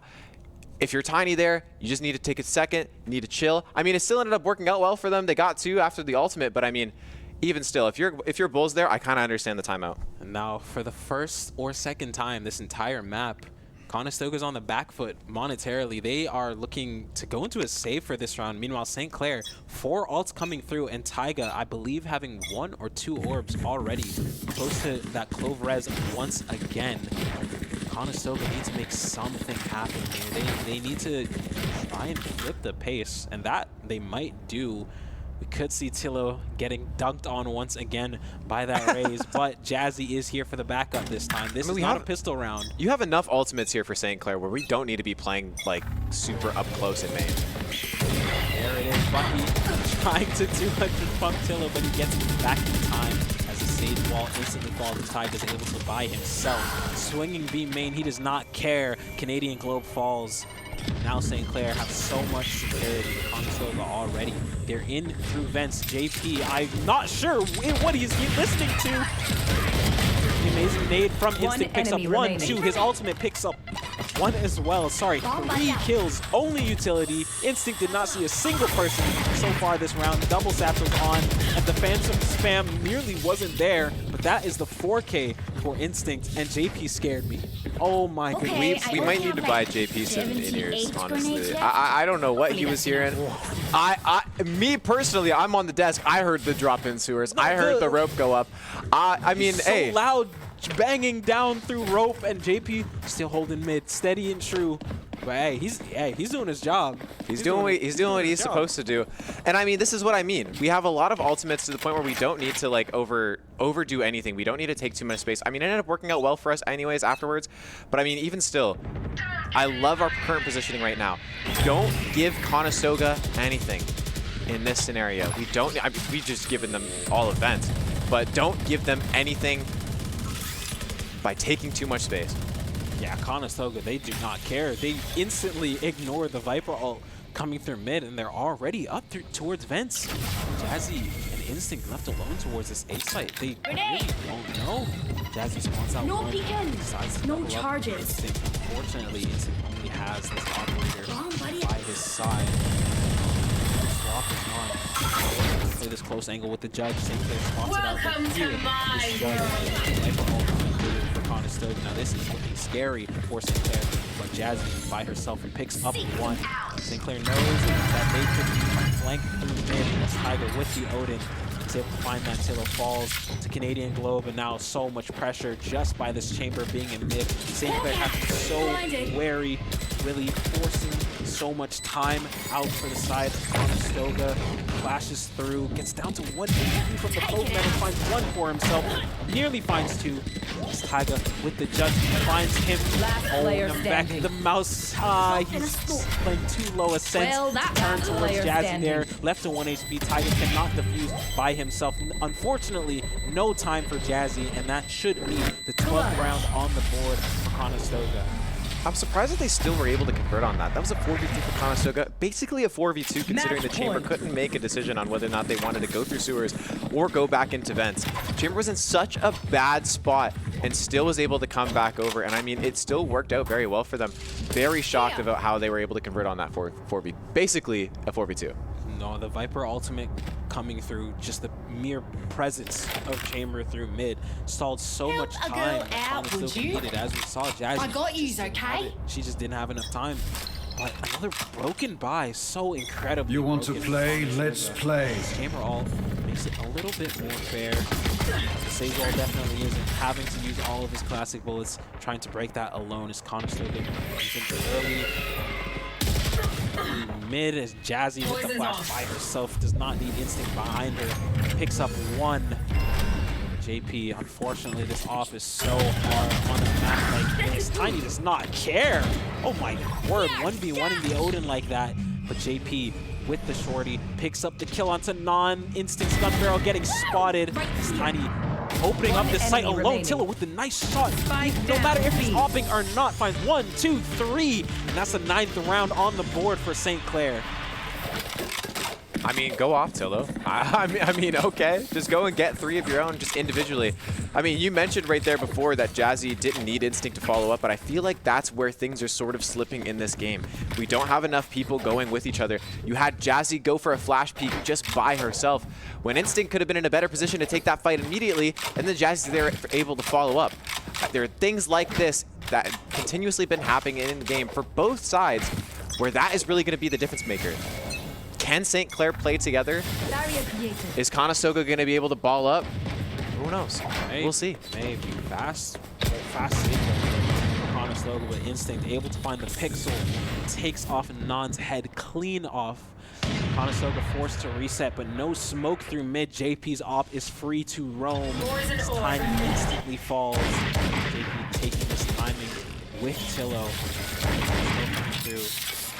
Swapping sides, everyone just kind of relaxing. 3v5 for St. Clair and such better weaponry. Jazzy just sitting here towards ropes, is ready to flash out at a moment's notice and instantly fight back to whatever Conestoga has planned. The flash is not good, and a headshot wallbang for JP as Jazzy by herself swings out, is able to know Canadian Goose, and JP jumping towards Globe by himself. Sorry, that kill. Beck just needing to get bombed down. Can't really win this round. I won't jinx anything. Hey, I wouldn't say can't. It's gonna be tough, but it definitely not can't. You have the utility there. I mean, if you want to go for a crazy peak like that, I mean, yeah, sure, then you can't win the round. But I mean, the utility was there. I don't know. That Viper Orb is strong. Ooh, look at that pip. Ooh. Hey, okay, Observer. All right. Observers. Okay. I mean, back to what you were saying about that 3v5 in mid, about how they like chilled, how they repositioned. That's what you need to do for St. Clair. I mean, they ended up anyways afterwards. Like taking that fight, flashing through the smoke based off of that contact that they found in mid, like previously. But I mean, if you're St. Clair, if you're in those positions, don't get overzealous. Don't feel the need like you need to go and get yours. You're already in such a better position, the kills will follow. Oh yeah, speaking of kills, this B main fight I think is going to be absolutely massive. They're St. Clair trying to get instance. B main fight? B main? Just left his trip and left it alone. I'm sorry. Nah, Chamber's not there, huh? Going there. No, all 5 players of Conestoga are here towards this A side. Tillo left by as well. So and they're using everything. All ults out. For Conestoga might be good. Oh my god, look at this space right now. Look at fall. Finds one for himself. The Odin nearly getting that transfer, but Tiny finds 2. That opens up quite a bit for Conestoga. Look at Tiny right now. To shift towards spawn.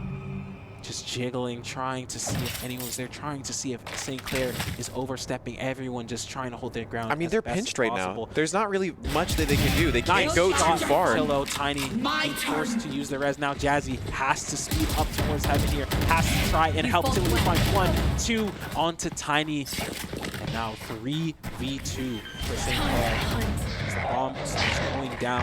Instinct with this showstopper could open up quite a bit. Jazzy just having to wait, save that flash. He's able to note their elbow players. Finds 1 instinct hit for himself with the showstopper. Finds 1 himself again left. The 1v2 having to dance around the bullets. You see Jazzy jumping tap coming through it. 1-2. St. Clair unfortunately fall as Willie wins the 1v2. Closing out the map at 13-10.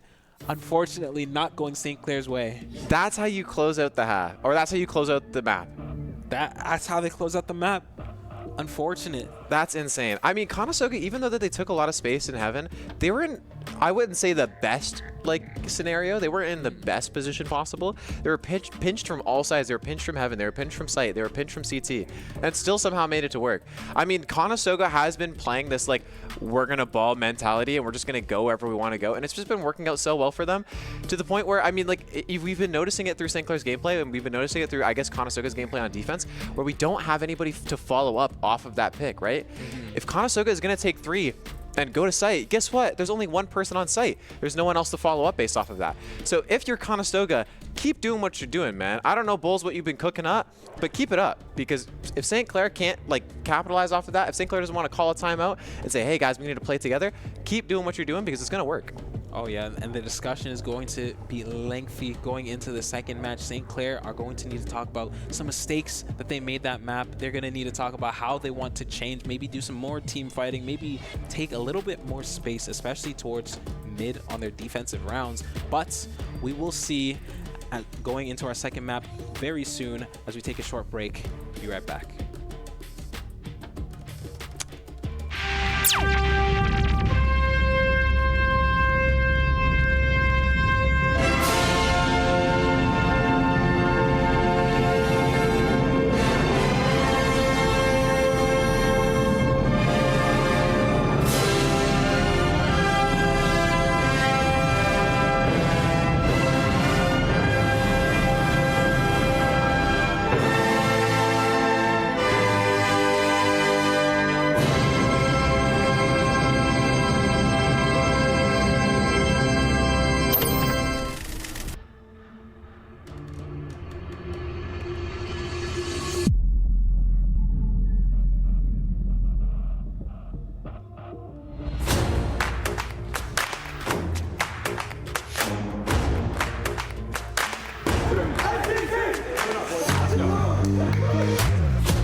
None more than Calamity, though. 11 and 5, he'll be shut down. The rotation was for Cumberland, but St. Clair breaks through. Oh, getting me.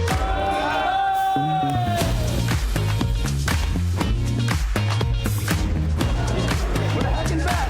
Situation now 1-on-1, 1 HP on this solo. 1 bullet is a 4-person 1v5. Stand against the rest.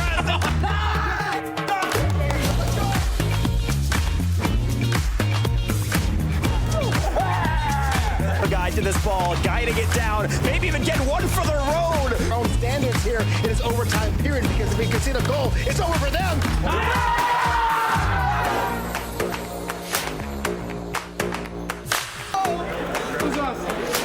He's doing a lot of damage, but he's got to TP over. He avoids the ego. Bob Waena, no flash, no problem. St. Clair.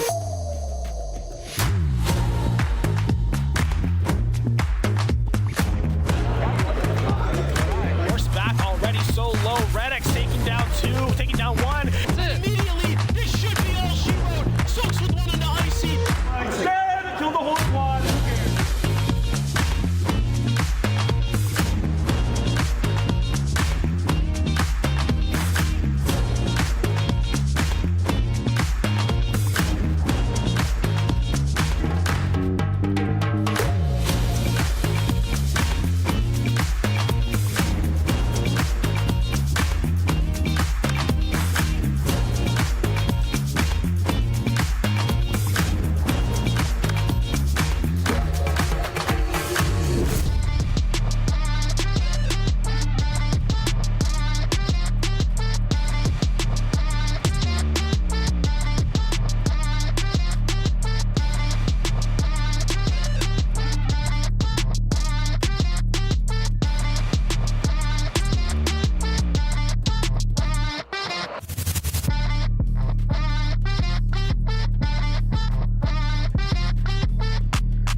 First gamer tag.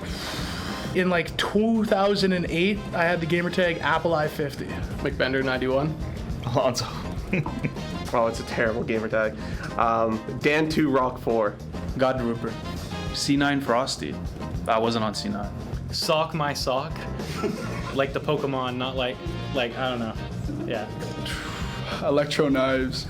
Oof, oof. 2 Z's, by the way. Oof. I don't know what I was thinking. It was like either Mega Jack or Super Jack and then some numbers when I was like 6 years old on Minecraft. That's absolutely horrible.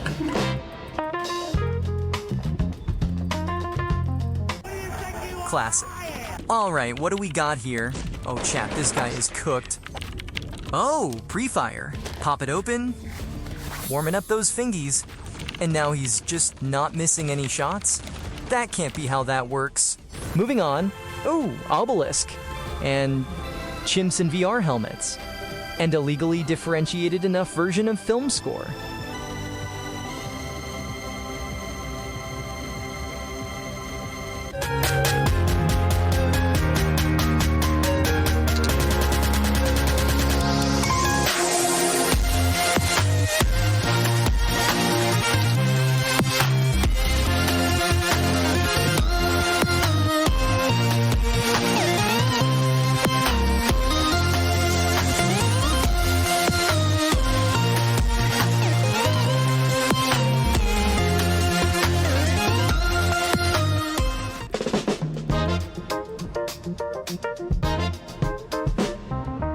Birdhawk. Breg. Echo. Lucio. Sojourn. Probably Genji. Venture. Widowmaker. Widowmaker. Definitely Zen. Either Diva or Zen. Overwatch 1 and Zenyatta. Diva. Diva Big Rockets. Sojourn One Shot Rail. Mercy Master Rise. I just want them to make Moira a viable character. Give me Ledge Dash back on Genji. Tracer Ball or Tracer Lucio on side fight. It's definitely Lucio Kiriko, but historically, I really like, my favorite is definitely Tracer Sombra. Probably Ana Brig or Lucio Kiri, either one. Overwatch 1, Brig Zen. Probably now it's Kiriko Lucian. Zoya Hanzo for Grab Dragon.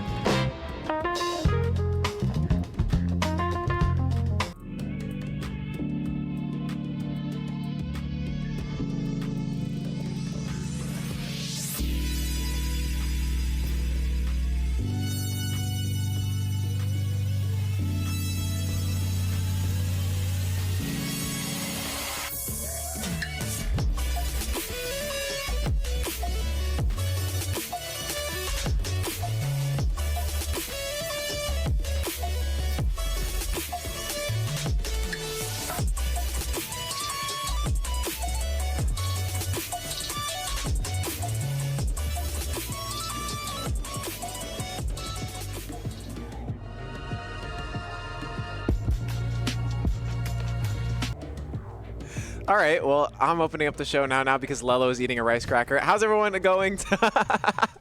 How's everybody today? I'm Owen Parker, joined by Lelo, and we are here talking about St. Clair versus Conestoga, where Conestoga took map 1 in a pretty, I would say, decisive fashion.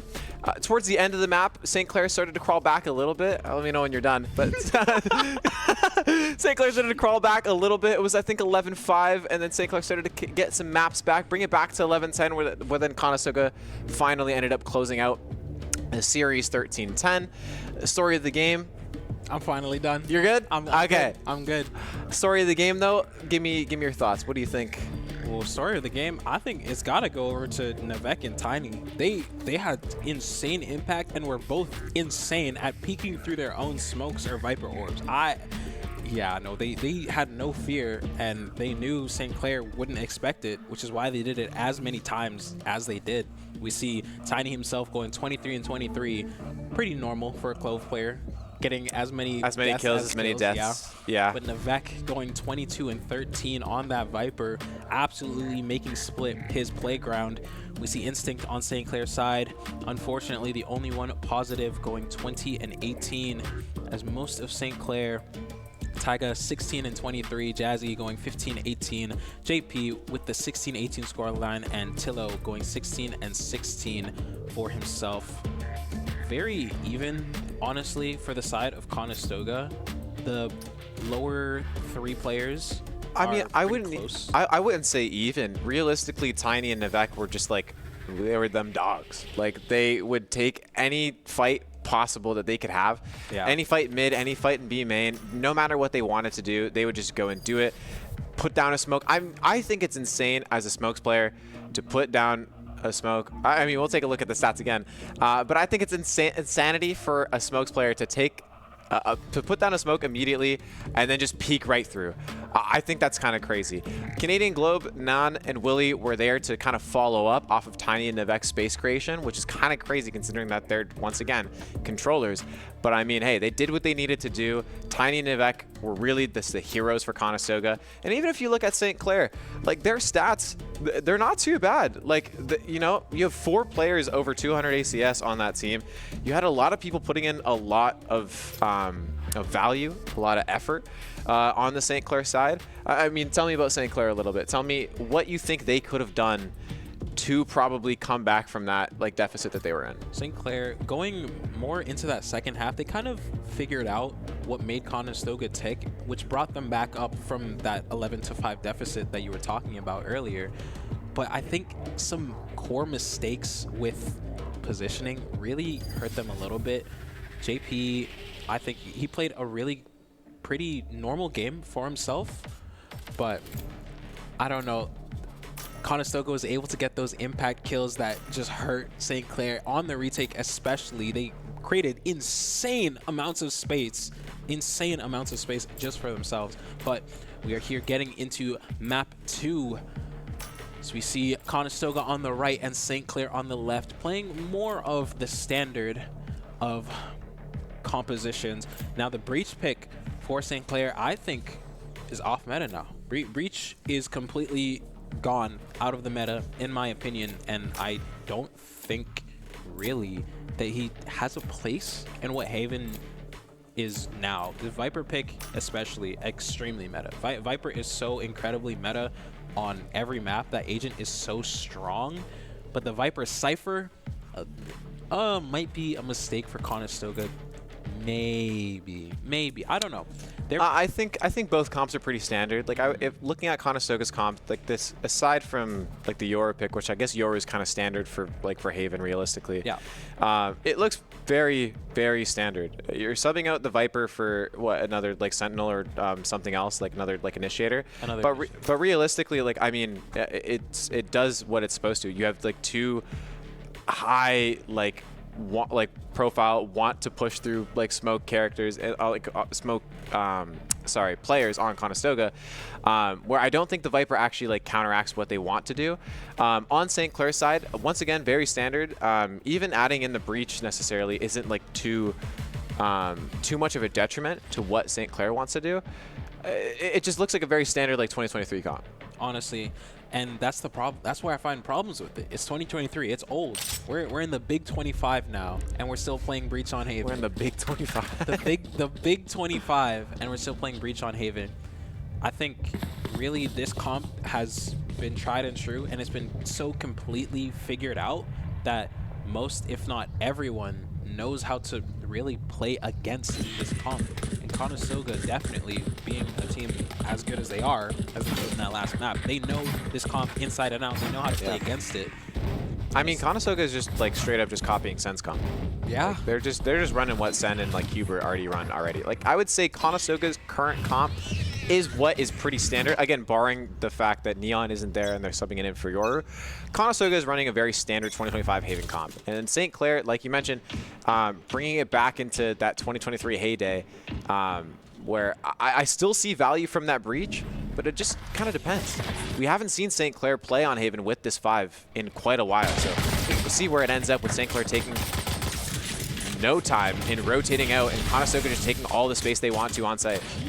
Oh, and there's that proactivity I was talking about. Jazzy and Instinct getting active towards mid, are able to pick up 1 kill. Jazzy was having to take time, having to play his life, is able to pick up 1, but Non himself finds 2. Jazzy flashing in towards site, giving her time, but last player standing could be in spawn. Jazzy Taiga finding 1-4-1. Smoke coming in towards the bomb, and they note that Non is towards long here. Just Taiga has to stick the bomb, and he doesn't flash up here. Hey, he wants that kill, and that kill he gets. That's the round for St. Clair, only dropping 2 players. Very good trades. Very, very good trades and positioning. I think Jazzy's util usage, especially with that flash and stun towards mid initially, and that flash in CT, just giving her time, giving her team time, is really integral. Yeah, I can't say flawless retake, obviously, considering we dropped 2, but a really fantastic retake from the side of St. Clair College. On a pistol round, you really don't want to be putting too much pressure on these sites as a defender. You want to just be like, all right, cool. I'm going to get out. I'm going to let you take your space. And then as soon as you got bombed down, we're going right back in. And I think St. Clair did a really good job at that. Right there. 100%, especially with the people and talent that they have, they are free to just get out. But we've seen JP with this judge in this situation before. Unfortunately, has to back up from his position. They spot the judge 1 by 1. They Spike swing down. into the crosshairs by 1, 2, 3 onto Willie, Non, and Tiny. Left down to 52 HP. Conestoga left in such an awkward position. It's precise gunplay in this video game. Very precise gunplay. St. Clair collapsing towards mid. Instinct with the quick scope onto Canadian Globe. And now we see Navek left quite alone. 80 HP, only a sheriff to his name. Let's see if he's able to get something, do anything. Taiga with his Vandal holding the line is not able to find anything for Navek as Instinct picks up that kill with the Outlaw, and that is a very, very good flawless round for St. Clair. I'm not too sure what the plan for Conestoga was, sending Willie alone, no util, into garage. I mean, it's an eco. I mean, like, there's not really much that you can do in that scenario. It's why the judge works out so well on like second rounds and like 14 rounds and stuff. It's an eco. There's not really much that they can do in that scenario. It'll be interesting to see what they do with a full buy now, looking like more of a mid fight. I haven't seen Conestoga do a mid fight in 15 years. So I'm really pumped to see this on Haven. Oh, high-low in for St. Clair, but Conestoga just freezing, trying to note who's starting to where as they throw a little bit of a lurk smoke towards A. Until is already out of there, already falling back, ready to play retake towards this A site. The Instinct holding the line on Taiga. Notes 1, front B, falls back, falls off, but Conestoga slowly creeping up towards this A site. 2 players. Let's see if Tillo drones, if Tillo spots them. Fake teleport. Time to jump. Not really the wiser. Another lurk smoke coming in for Conestoga. They are so incredibly free to just walk out onto this A site. No util, no as the smoke comes in through heaven. Let's see if this arrow is able to scan anyone. It does not. No kill, no spam for Tillo as Jazzy is able to find one from that CT angle. And now this should open up so much for St. Clair. Using that utility, Non left no util for himself. Gets spotted out by the Owl drone, tagged up to high heaven. Conestoga's level back is beating the business end of the judge as everyone on Conestoga's side falls. Jazzy herself picking up 1 with a spam, and that is another flawless round on the board for St. Clair. I mean, now we can actually say flawless. That was a fantastic retake. If you notice JP taking his time towards that garage area, but once again, you have a judge. Oh, wow, fantastic Pip. Good job, production. I mean, you notice, like, once again, he has a judge. He needs to take his time. I was so shocked that JP even wanted to take mid-space or was even comfortable taking mid-space. It worked out really well. Was able to find 1 in B, so you find, like, the lurk, you find the rotate, and St. Clair was just able to capitalize really quickly, came in together in that retake onto site as one. It's something that we haven't seen a lot today, and I'm glad we're seeing it now. Oh, 100%. And speaking of the little things we haven't seen, I think Mr. Instinct is trying to take this really fast space towards short. This Outlaw, he knows most, if not all players of Conestoga are left. Go by the Bucky proving true. 2 shots right to Instinct's dome as a stun coming in from Jazzy. Taiga tags not being able to find shadows traveling. Cover going out. Double smokes. Coming through. I mean, it's tough to take space like that in short when you see the Viper wall up there, especially when you're solo.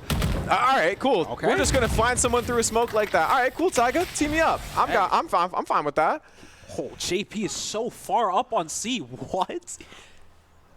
He's wow. Oh, no, out the done. wide My open, ultimate and is no, ready. he is not giving JP Turn more than out. enough time. And he has the Spot info. out He sees him Canadian. too. Oh, to spot out Cypher and just back up. But no, he doesn't back up. He keeps taking this space for himself, breaking that Cypher trip as early as he did, proving very crucial. Let's see if he continues his flank. It seems like St. Clair is just freezing, letting Conestoga do what they want, not giving up guns, not giving up too much space, leaving JP's util up and him inserted in the C-long angle.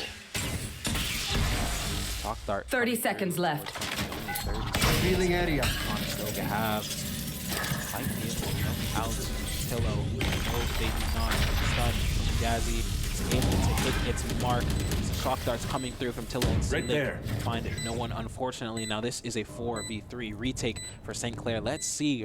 St. Clair, all you need to do is wait. Give JP time to get this flank. And no, they don't need to. Jazzy with the 1-2 step, able to find One Will's enemy head. remaining. Even with the outlaw, it does not matter. Ares does not find both of its marks. As Tiny finds one, but Taiga instantly getting the trade. 4th round in a row for St. Clair. It is over. I mean, in a perfect world, you want to wait for JP to take more space and see, like, in spawn. But they found one immediately. That's the time to speed up. That's the time to take more space. In that position, I'm glad it worked out for St. Clair. But flash. You did flash, but take the space off that flash, especially because you have 2 people there for the trade. If you find that one pick and you have numbers advantage, take that space and do it quickly. Because like I mentioned, there can be scenarios, there can be times where that doesn't work out well for you. Oh, I love the forehead cam. I love the forehead cam as well. I was about to mention it. As we see Bulls taking another timeout. Could be a little bit of Seth flexing. He hasn't taken the timeout yet this series. It's only been coming from the side of Bulls. But Conestoga definitely need to reevaluate what they want to do. We might see a little bit of a fast A hit here. St. Clair playing so far off.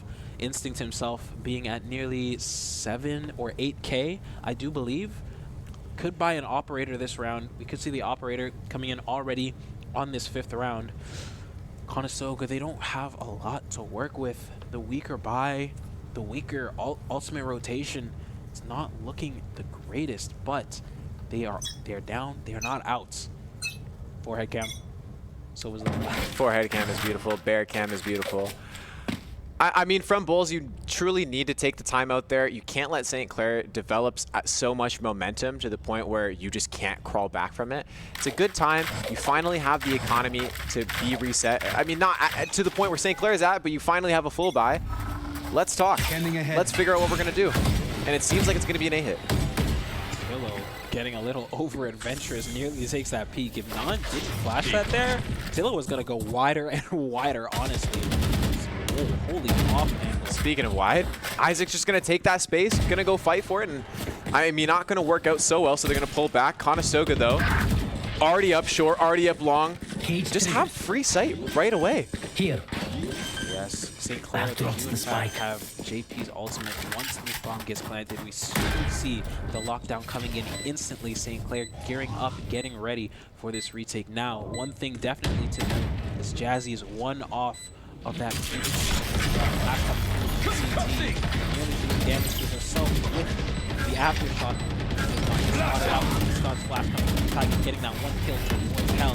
And now Conestoga trying to collapse towards the site. Here comes the Reach ultimate, finding 1, 2, 3, everyone in the close quarters. So low bullets. Jazzy has to pick up a new gun. They don't know out the long smoke already. JP, no Willie, unfortunately gets the transfer onto JP and Jazzy respectively. St. Clair just barely lose such a round. Oh, I was talking about Jazzy's ultimate there being absolutely integral. It picked up all 3 stuns. It stunned all 3 players. Gave St. Clair a lot of time, but unfortunately couldn't get the right decision making to look short or towards long. That lurk smoke as well, giving Conestoga a lot of space, a lot of room to work with. I'm surprised that that's how the round ended. You had 2 players take so much space and found contact towards CT on C long. You know that you only have 1 player playing on that weak side. Why isn't there more bodies towards A? That's something I'm confused about. I don't know why there weren't more bodies, especially the kids. Quite a bit of speed himself, but the Odin spam is good already. Who's next? Odin spam, sorry. Already Green is coming down to 68 HP.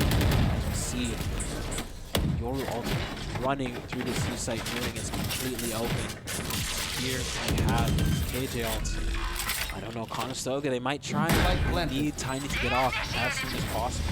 Needs to decide whether he wants to ult the KJ ult or the retake, and the KJ ult, he does decide, is able to break that lockdown as the retake starts. Clair, JP is able to pick up the trade onto Non. Instinct, though, with this operator, not sure what he can get up to. Taiga, unfortunately, falling in that middle angle, finds one for himself as Silo finds another one. Tap coming in once again. Everyone has to play off. No tags. JP, unfortunately, down to 76 HP. It does not matter. He sticks that. He wants that, but everyone is falling. With this op, just has to save it. It's in the back, runs away, and that is the 5th round for St. Clair. Economy is looking good. You can still buy even after an expensive round like that, and only investing the KJ ult for a Sova ult. I'll take that any day. Yeah, Conestoga just gets a little too crazy right there. I mean, you only have 2 people, realistically, who can fight for that bomb, like, defuse. Both of those people being in Garage. And immediately go and peek into Instinct's op. I mean, granted, they don't know that Instinct has an op, so that's fine. But even still, the fact that both of them, after the first half, are already just immediately going out and fighting, you need to chill. Conestoga, you need to chill. I understand that that's your game plan, but you gotta breathe. Like Tiny right here, we gotta breathe right there. We don't need to be jump spotting a turret. Oh, yeah, definitely not like that. He wants to spam it out, but JP with that Odin proving absolutely deadly. And now St. Clair so incredibly unaware. Instinct and Tillo towards this A site. Like, Isaac has such great position, and Tillo's just deposited. He's just deposited, and he could just pick up off 2. I mean, great positioning from St. Clair. You have Isaac holding long, and Tillo's just all the way up long right there, deposited in Cubby. As soon as you have one, as soon as you find one peak, it's just over from that point. And no utility was spent there from Conestoga to clear that angle. Now we see St. Clair taking a little bit of a page out of Conestoga's book, absolutely surprising anything and stopping what Conestoga wants to do. This is the 6th round. St. Clair really, really, really want as many rounds as possible in this defensive half. And my opinion, a defense-sided map. Another broken buy for Conestoga. It's looking scary. Tillo. They need to make a decision. I mean, they're saving 1,200 each round. Like, you really just need to, like, either completely just be like, okay, we're going to kind of give this round. Let's completely save so that we can start building up our economy, or just fully force it. St. Clair's they're already up 6-1. Their economy is stacked up so much to this point where you don't need to worry about that. And it's showing. Tillo with the ult picks up bomb plant, and now bomb is just left in sight. JP going for the spam, gets another. And Conestoga's left like headless chickens. They don't know where to look. They don't know where to run. And right now, they're just kind of aimlessly wandering around in smoke. Canadian Globe really hoping that he can find something with the Bucky right here, as that's really their only option.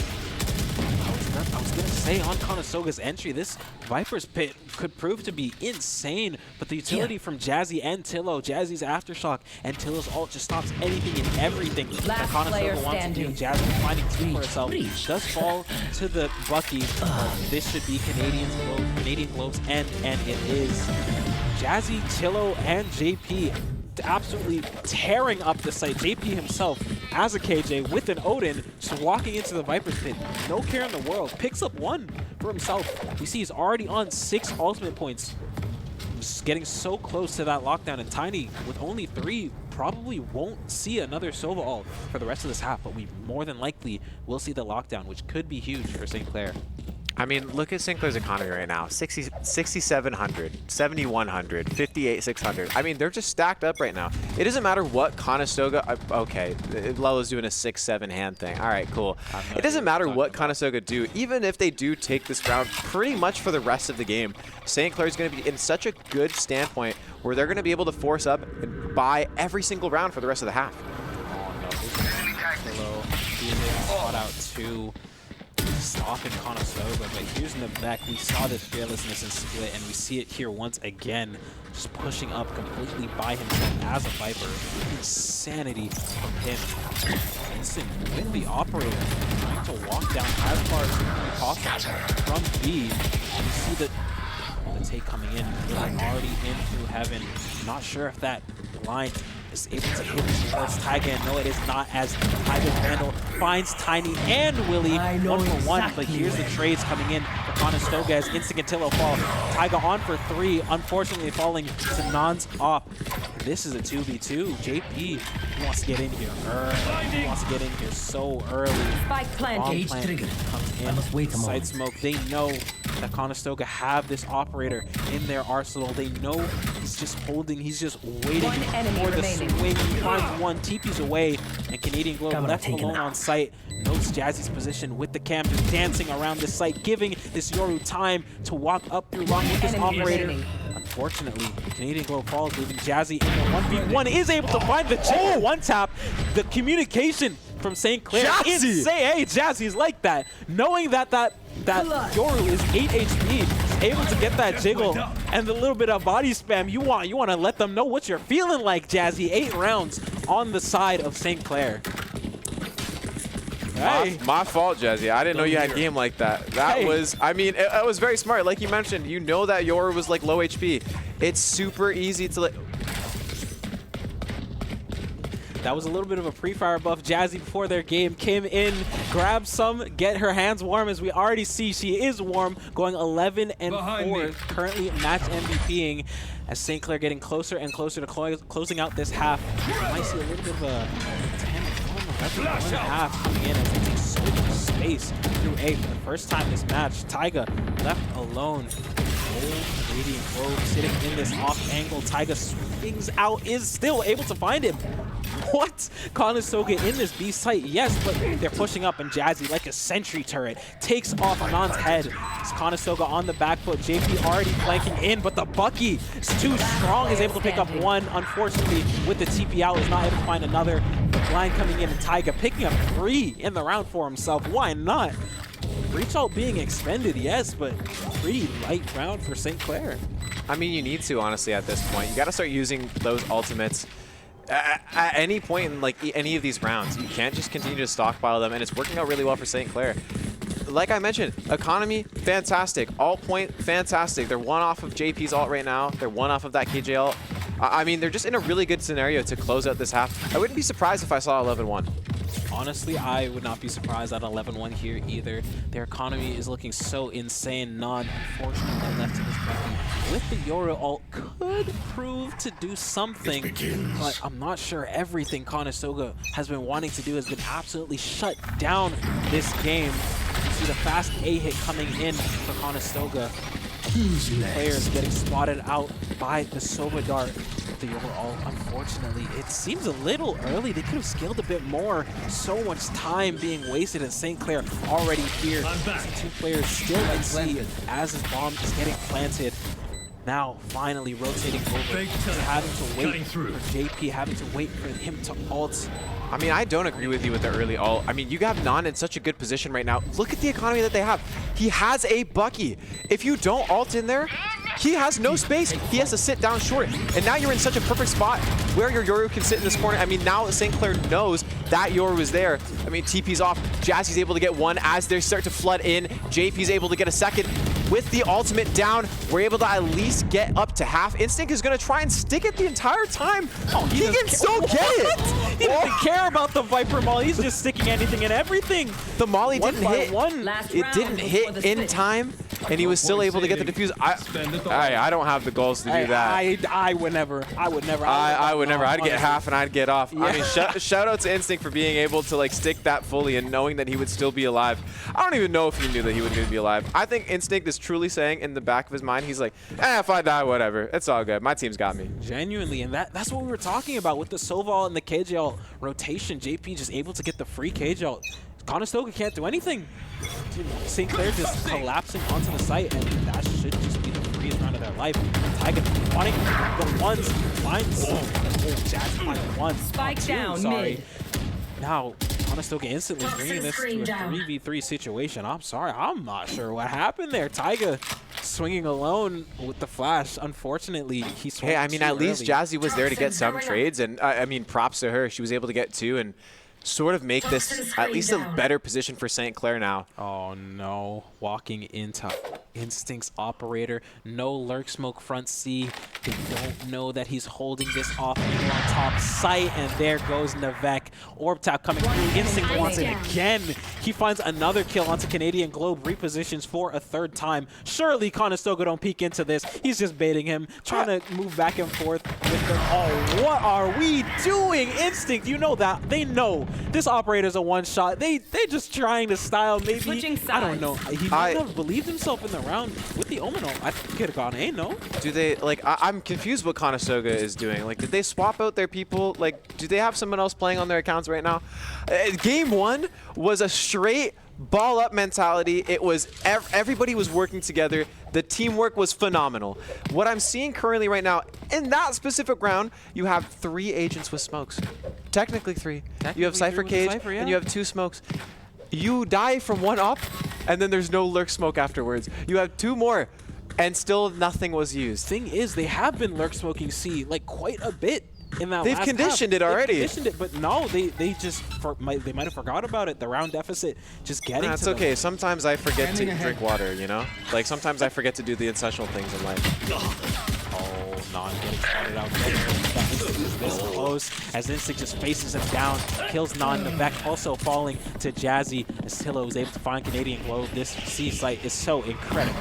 3 for St. Clair, getting more than likely up to their 12th. This Tillo himself getting proactive. He knows he's 22 HP, just trying to make a play, trying to find a kill. Does he spot out the Omen shoulder? I think he did. Spike planted. See Willie? I don't know. Oh no. The timing is so bad for Conestoga. I think Tillo barely saw him.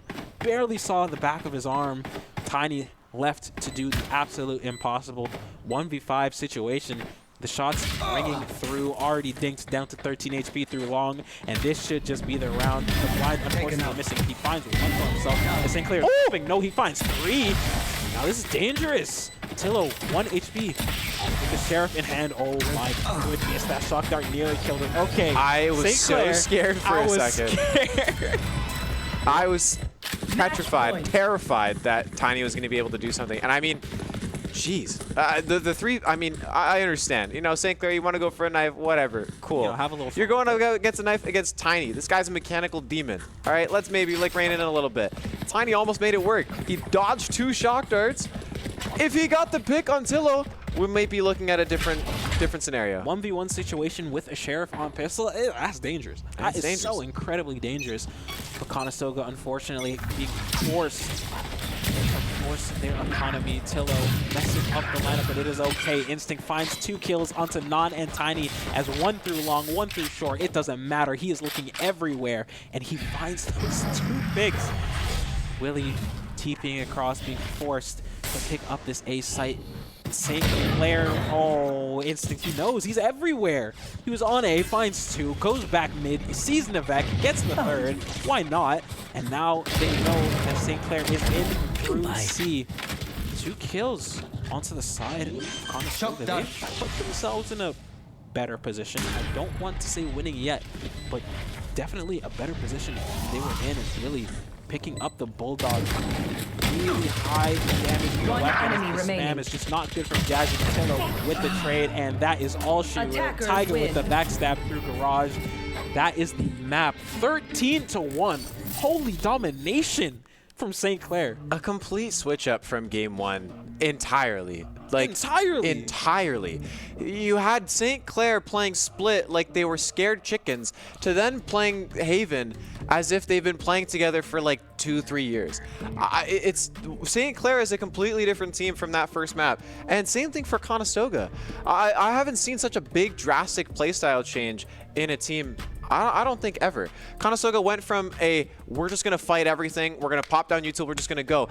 Even when they were fighting, they were putting down smokes, they were putting down flashes, they were just running out, and they were going to do whatever they wanted to do. And even in this game, a complete switch up. The lurk on C, or the walk up on C. We're peeking an op, and then no one's smoking up that lurk smoke that you've conditioned the entire game to do. We're peeking out mid, and then nobody's flashing, and nobody's coming off for trades. I mean, a completely different Conestoga look from what we saw in game 1, and I'm hoping we can get back to that game 1 look for game 3. 100%. VALORANT, they don't want to give St. Clair that confidence that they obviously had. We see Taiga himself swinging out of B main while Jazzy's a little too far behind, but he doesn't care. He just swings. He tried to get one for himself. Unfortunately, he falls, but hey, Jazzy was there for the trades, and that's all good. The round was St. Clair's. Yeah. I'm happy to see that Isaac is now, or Instinct rather, is now coming into his own and now feeling like he's playing with more confidence. If you notice a lot of his play on split when he was playing that raise and satcheling into sight, he was getting slowed down a lot. And I know Isaac, I know Instinct, I know that enrages him. And I'm very glad to see that he is now basically turned a new page in map 2 and has now been able to completely shift like that sort of scenario, and I'm happy to see it. Oh, 100%. It is so nice to see. I was thinking to myself earlier that maybe the Jet wasn't more of his style, but hey, obviously as I got proven wrong. But nah, Jet, he's him on Jet. I'm telling you. He's definitely him on Jet. But we will be going to our third and decider map for Pearl very soon. We're here with a quick break. Be right back. Oh, I missed it.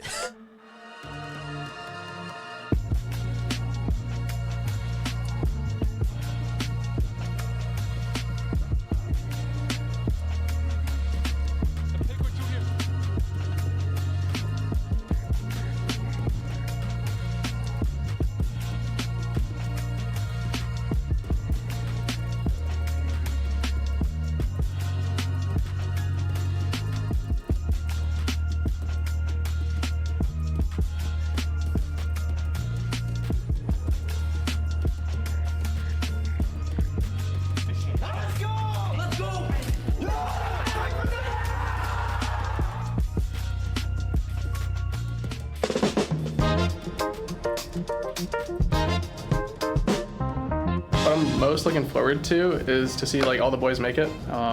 Div Windland. I think it's just a win. Like, our team has been going through a lot of changes. I want to see how far we can push it and see if we can finish third or get like a podium. Looking forward to competing with tough opponents and having a good time with my team. I really want to break that top 5, top 4 threshold.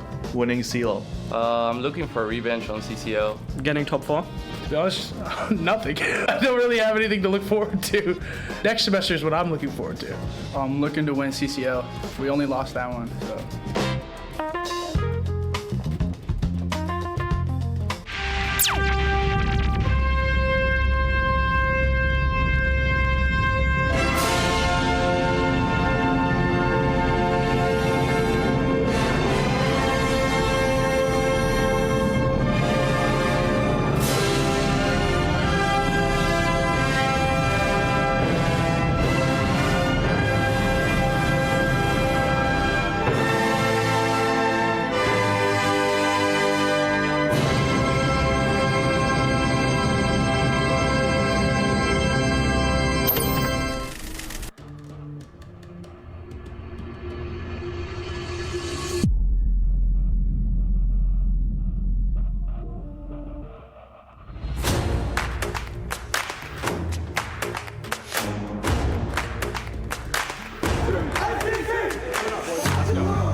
None more than Calamity, though. Left in 5, he'll be shut down. The rotation was for Cumberland, but St. Clair breaks through. Oh, kidding me.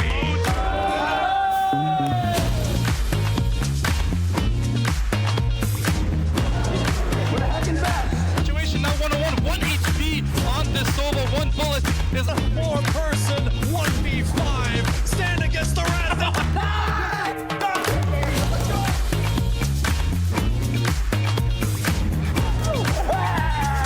Guy to this ball, guiding it down, maybe even get one for the road. Our own standards here in this overtime period, because if we concede a goal, it's over for them.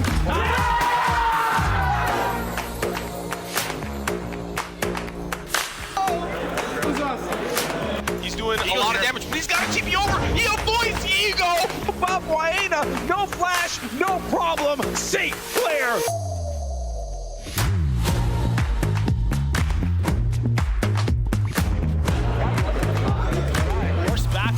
So low, Redx taking down 2, taking down 1. Immediately, this should be all she wrote. Soaks with 1 on the icy. Stand, kill the whole squad.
Hey, Owen.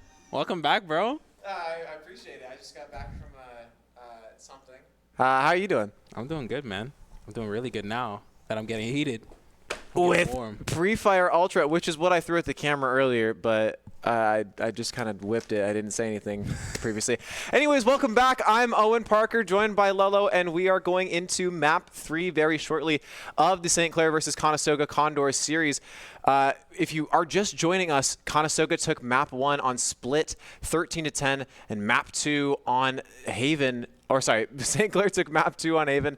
I believe it was 13-1. 13-1, yes. Yeah, absolute complete switch up from St. Clair, complete domination.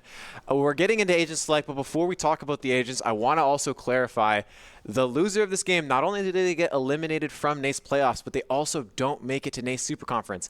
If Conestoga beats St. Clair here, not only will they make it into Super Conference, but St. Clair will not be able to play in NACE Super Conference next semester. So this game is very important for both teams. It's so incredibly high stakes, this game, and with such a showing on Map 2 from St. Clair, I know Conestoga is starting to feel that pressure, but St. Clair needs to make sure they don't get too overzealous, they don't get overconfident. Stick to what you were doing that first game, honestly, or that second game, sorry, honestly. I was going to say, first game might be a bad show, but yeah, definitely that second game. Haven was a complete good opposite switch up, and they were playing very well together. I mean, I love the comps here, honestly, from both sides. It's just a complete mirror matchup, except for, you know, the Yoru and the Neon.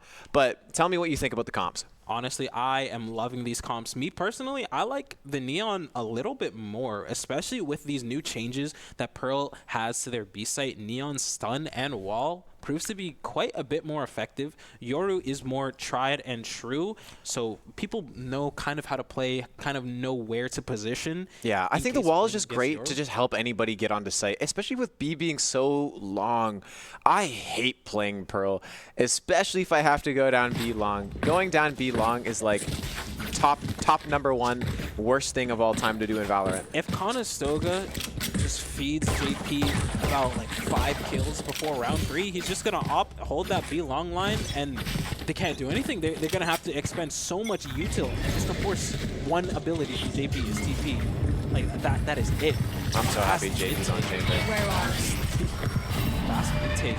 Conestoga, 3 players getting caught by that 0 point. You see already St. Clair getting so proactive towards long. Double swing on Canadian Goose. Unfortunately, JP had to back up. Reload is not able to find the kills. Jazzy herself, though, finding those 2 through mid. And now this round is kind of stabilized for St. Clair. It's put them in a much more winnable position. Unfortunately, Jazzy still peeking. Overstays her welcome. Tyga finds one for himself, 2v2. In favor of St. Clair, they know they're planting. Willie with just this frenzy. One enemy find one, and he does with the running gun through heaven. Non already up through heaven. Tillo does hear the star placement from the Astra, but the spam is just barely not there. Walking around through hell, unaware of this heaven player. Does he look up in time? And he does not. Non finds Tillo's head, and that is the first round going the way of Conestoga. Move in. Oh, that B-long fight was so incredibly unfortunate. JP just backing off at the incorrect time. Wasn't able to help Instinct at the timing he needed, and both of them falling. Yeah, I mean, I can see why the B fight was, like, taking place for sure. However, you just leave Jazzy to be all alone by herself. She ends up getting 2 afterwards, which is fantastic. Repositions, but then goes for a re-peek again. Jazzy was in such a good spot to just hold for her teammates and then take the retake together. I mean, it just didn't end up working out that way, but even still, if you're St. Clair, you gotta chill on that fight. I mean, hey, never mind. Instinct Don't chill. Go crazy, Instinct. Get yours and get out. Very good that he's not going for the repeat right here and just holding for the space. Doing exactly what he needs to do. Conestoga now, having one fall immediately, they now realize, all right, now it's time. We need to take over towards long. But St. Clair know this. They're holding the long angle and spawn. They're taking so much space. Look at that. 2 people flanking right away. They know what's going on, and they're just going to capitalize off of it. Tillo gets 1. Tiny's able to find the trade, and Jazzy's going to go for the swing solo by herself. Willie is going to be able to pick one up, try and get bomb down, but is getting picked up off of the flank. Now has to reposition to find a safe place to plant. There's nowhere to plant. There's nowhere safe to plant if you're Conestoga. St. Clair's just everywhere. Never mind. Forget what I just said. Willie gets Taiga, and Navek is going to be able to find Chamber off of the nade. And now it's just Instinct by himself.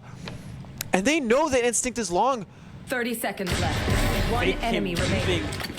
Unfortunately, Conestoga way too low to try and contest this as Navek finally is running over towards that A site. This is so incredibly winnable for Instinct. Only 42 HP, one shot to the body with a Sheriff. Let's see who runs over time. Instinct opting to go on that flank as Navek travels in towards mid, trying to get that space. But Instinct might have the correct timing here. If Navek turns around right now, I don't think he'll be expecting Instinct main whatsoever. I mean, he still has some time to work with. Instinct is still going to take his time, and I mean, off angle. A great off angle for Navek, and he capitalizes. Instinct falls, Conestoga up 2, and if you're St. Clair, this is really tough. You don't want Conestoga to start building up on momentum, especially when we've seen what happens, especially in that game 1 on Split. Conestoga builds up on momentum, takes the map. Realistically, if we're looking at this on an on-paper scenario, St. Clair is the better team. They're the better roster. They have the most experience. They look good. I mean, I'm not going to get that crazy. But realistically, on paper, St. Clair is a better roster. Conestoga building up off of that momentum, they're just going to, I mean, we see a technical pause come out right now. I would like to see what the actual tech issue is.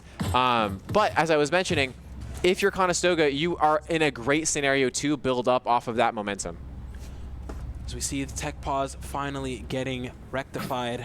This game, 5 seconds close to the round, about to start. A little bit of a wonky buy on the side of Conestoga once again, but as we were saying, they're building that confidence. They're starting to get up there.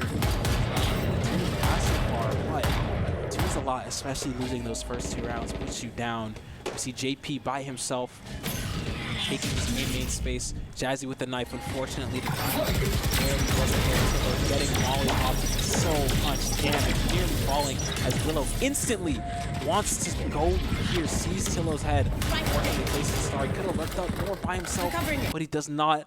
Recall on the star. Will he find Tillo with the Bucky? Yes, he does. Big neon stun coming through for Instinct. Conestoga refighting here towards Look at that, the confidence. They get picked off, and they are just fighting right away. They reposition, they flash off of the KO, and I mean, this is just great positioning from JP, and him and Jazzy are going to be able to pick off 3 just themselves and completely flip the narrative of this round. Now just Willie left by themselves, picks up off the Guardian, but I don't know if it's going to be enough. Getting spammed through the door, but has at least some space to try and see, to reposition, to get at least 1, but St. Clair has bomb. It's dropped down in mid. 30 seconds Not left. too sure what Willie is going to be able to do here. Even getting tagged out by the knife. Can't even use their stars to try and help them. Might try and find 1 shot, but Tiger with the crab walking feet is able to get the wall bang kill. And only losing 1 player on the side of St. Clair for your buy round, absolutely perfect. That's what you want to happen. And that 1 player being, if I remember correctly, Tillo was a sewers player. Yes. That is a good, like, position. I mean, it is tough if they did take the space in sewers. I mean, that's a bad death to have, but they didn't. They only sent 1. They sent the Yoru, and then that was all. And that's all she wrote. Conestoga there, once again, I want to compliment the fact that they were just able to, immediately after getting picked off, just go in and fight, which is what you needed to do. But once again, from JP, from Jazzy, a great reposition, a great flank, and a great 3K. Instant fight coming through on the side of St. Clair. Jazzy kind of wanted to go a little wide there, but has forced it back up, seeing that Yoru utility. You see Tiny grabbing the orb, and Conestoga just kind of resetting, kind of chilling, drawing St. Clair over. Dog coming through from Tillo's side towards Arts, trying to get that information if anyone is close. Conestoga just freezing in this position. St. Clair, thankfully, no over-rotates happening. Everyone is relaxing, holding their lines, holding their positions, and playing their parts. I mean, this is good. Just freeze here. No reason to get overzealous, no reason to overpeak. This is phenomenal. You have 1 holding long on B, you have 1 holding in mid. Like, you guys are in such a good spot. You have a lot of knowledge. You have a lot of intel. just hold, just freeze.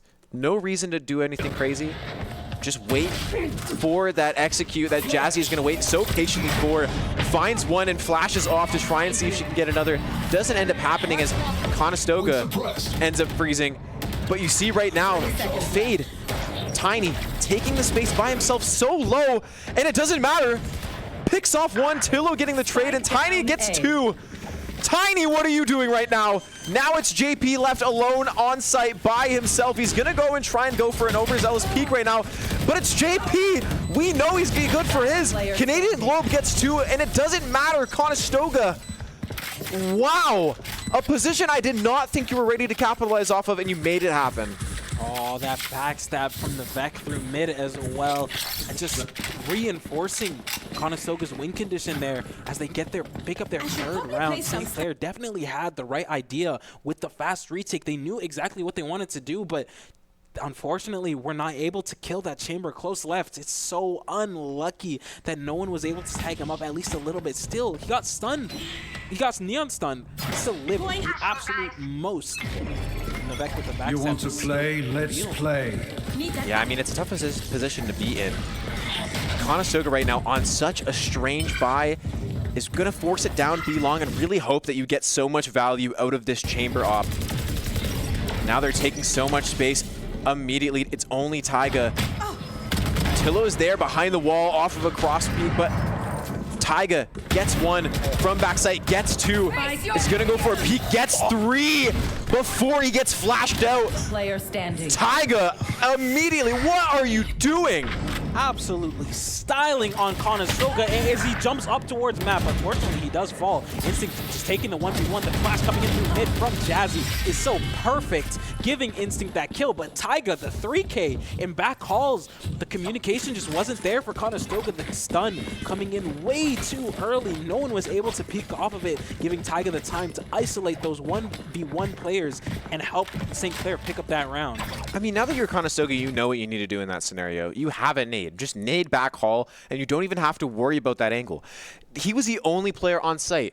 Tillo was there, but he was behind the Astra wall. So there's nothing that Tillo could have realistically done. Maybe you can dog out of that wall and then peek afterwards, but it was really just Taiga, and Taiga, props to Taiga, was able to capitalize and able to secure the round just by himself.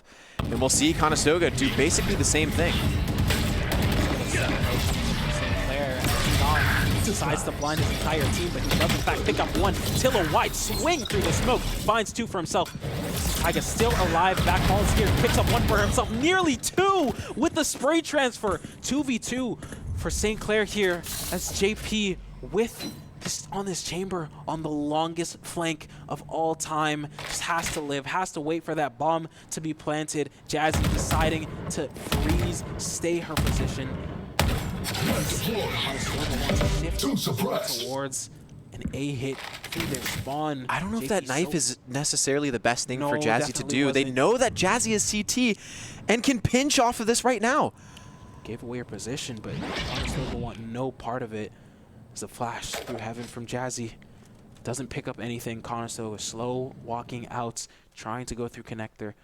Go back towards that A site with that Yoru ultimate, just trying to get something 30 seconds done. left.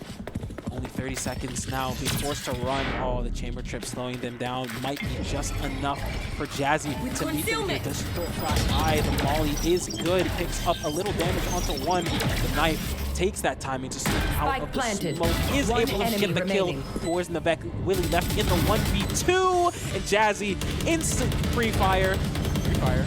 Free Fire, sponsored by Free Fire. If you want to go pick up some Free Fire Ultra Mega Packages, I think that's what they're called. That's what they're called. We don't have an affiliate link, but you can shout us out on Twitter for letting you know that we sent you over to Free Fire. Thank you for the shameless plug, but as I was saying, the Free Fire on Willie from Jazzy was good with that Phantom, is able to find him through that box, and now the score is tied back up at 3-3. I mean, yeah. Insane heroics from Jazzy. Once again, Taiga was just by himself backside, and it really seems like Conestoga has no answer for that. When they do, they have a molly that they can expend to that, and they still are just so, I guess, scared to just use that utility. once again, lean into what you're good at. You're good at balling up. You're good at doing what we're seeing right now. Just use the utility. That is good. There you go. I appreciate the util usage right there. Use your utility to block off a choke point, and you look at how much space it's created for you. St. Clair is already here. A lot of ults being expended just to get onto the site. No smoke plant in sight as the star recall was nearly good for Navek, but the dog insta-blinding him out. Spike goes down, and that knife from Jazzy absolutely huge. He's able to get 3. Instant fade ult to the side of St. Clair, but Tiny is able to pick up the kill towards Jazzy. Insta flick on Willie. JP 200 pump towards Tiny as the Neon ultimate coming through. Sticking from the fade is good. Is able to pick up 3 for Instinct, and that's just the round. What a beautiful, genuinely beautiful retake for St. Clair.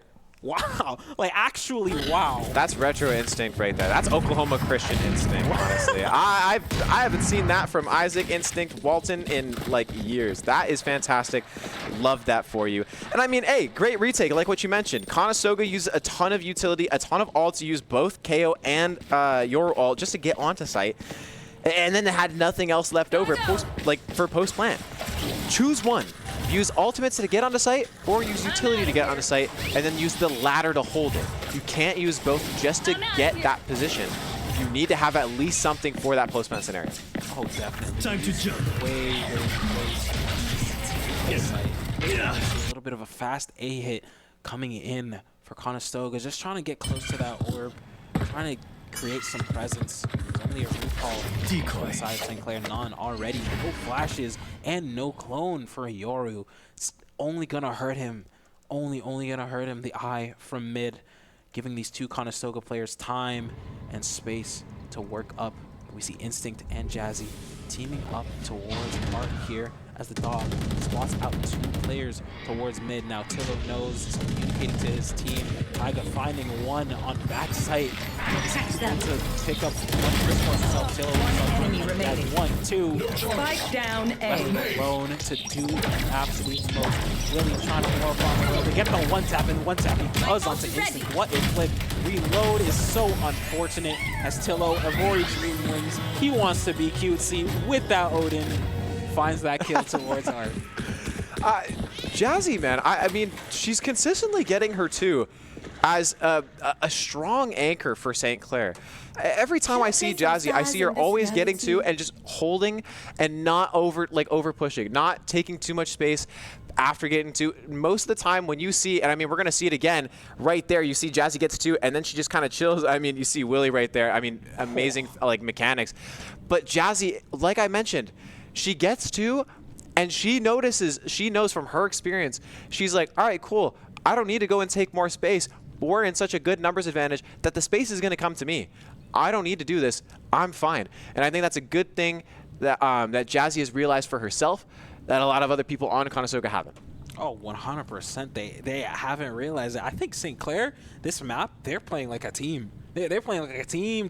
The utility combos coming in honestly every round, especially after that 3-3 retake, is looking so beautiful. I know their comms are looking so high. They're just having fun with it. And now we see the economy. They can definitely have fun with it. With how much money they have, they can expend a lot. And we see Instinct picking up that operator. I'm not too sure what Conestoga can really do here. Yes, they have the Astro Wall. Yes, they have the Fade Ultimate. But staring at the barrel of an op, what are you going to do? What do you do in that situation? They haven't thrown any type of real lurk smokes at all. See this chamber dry peeking, this long angle, no star recall. Silo is forced to hold by himself. Forcing this Yoru to TP, good. You have the ultimates to make this Force Eco work, but honestly, at what cost? At what cost? Just to convert on an eco round where you lose a ton of bodies and can't buy up the next round? They need to pray that they can get one right here, that they can pick off of Tillo and hopefully find Taiga as well. But that's not going to happen. Taiga, the heroics just keep on coming as he gets 4. And now leaves Conestoga all alone. Oh my goodness! Yes! I'm peeking, but Taiga! Hey. Wow! I'm peeking too. I don't know if you noticed, there were no bullets left in that Odin. Conestoga only had pistols to try and deal with Taiga, and the backstab was so perfectly timed. He's able to pick up those 3 kills, get another free fire, quote unquote, onto this KO. Sorry, I cannot speak. That was such a good ace. Headshots only. They were just so flustered in that scenario. Like, you get Tillo. That was honestly the best thing that they could have done in that scenario. They get Tillo, they reposition. But then afterwards, they're just so, like, lost, so flabbergasted that anybody was there to get trades that they just gave it all. They gave St. Clair the world, they gave Taiga the world, and he took off that. Oh my goodness, Taiga swinging through. A KO molly picks up one as Tillo finds another one for himself. Jazzy getting ready for the swing. The KO flash rings true as he gets another kill onto Tiny.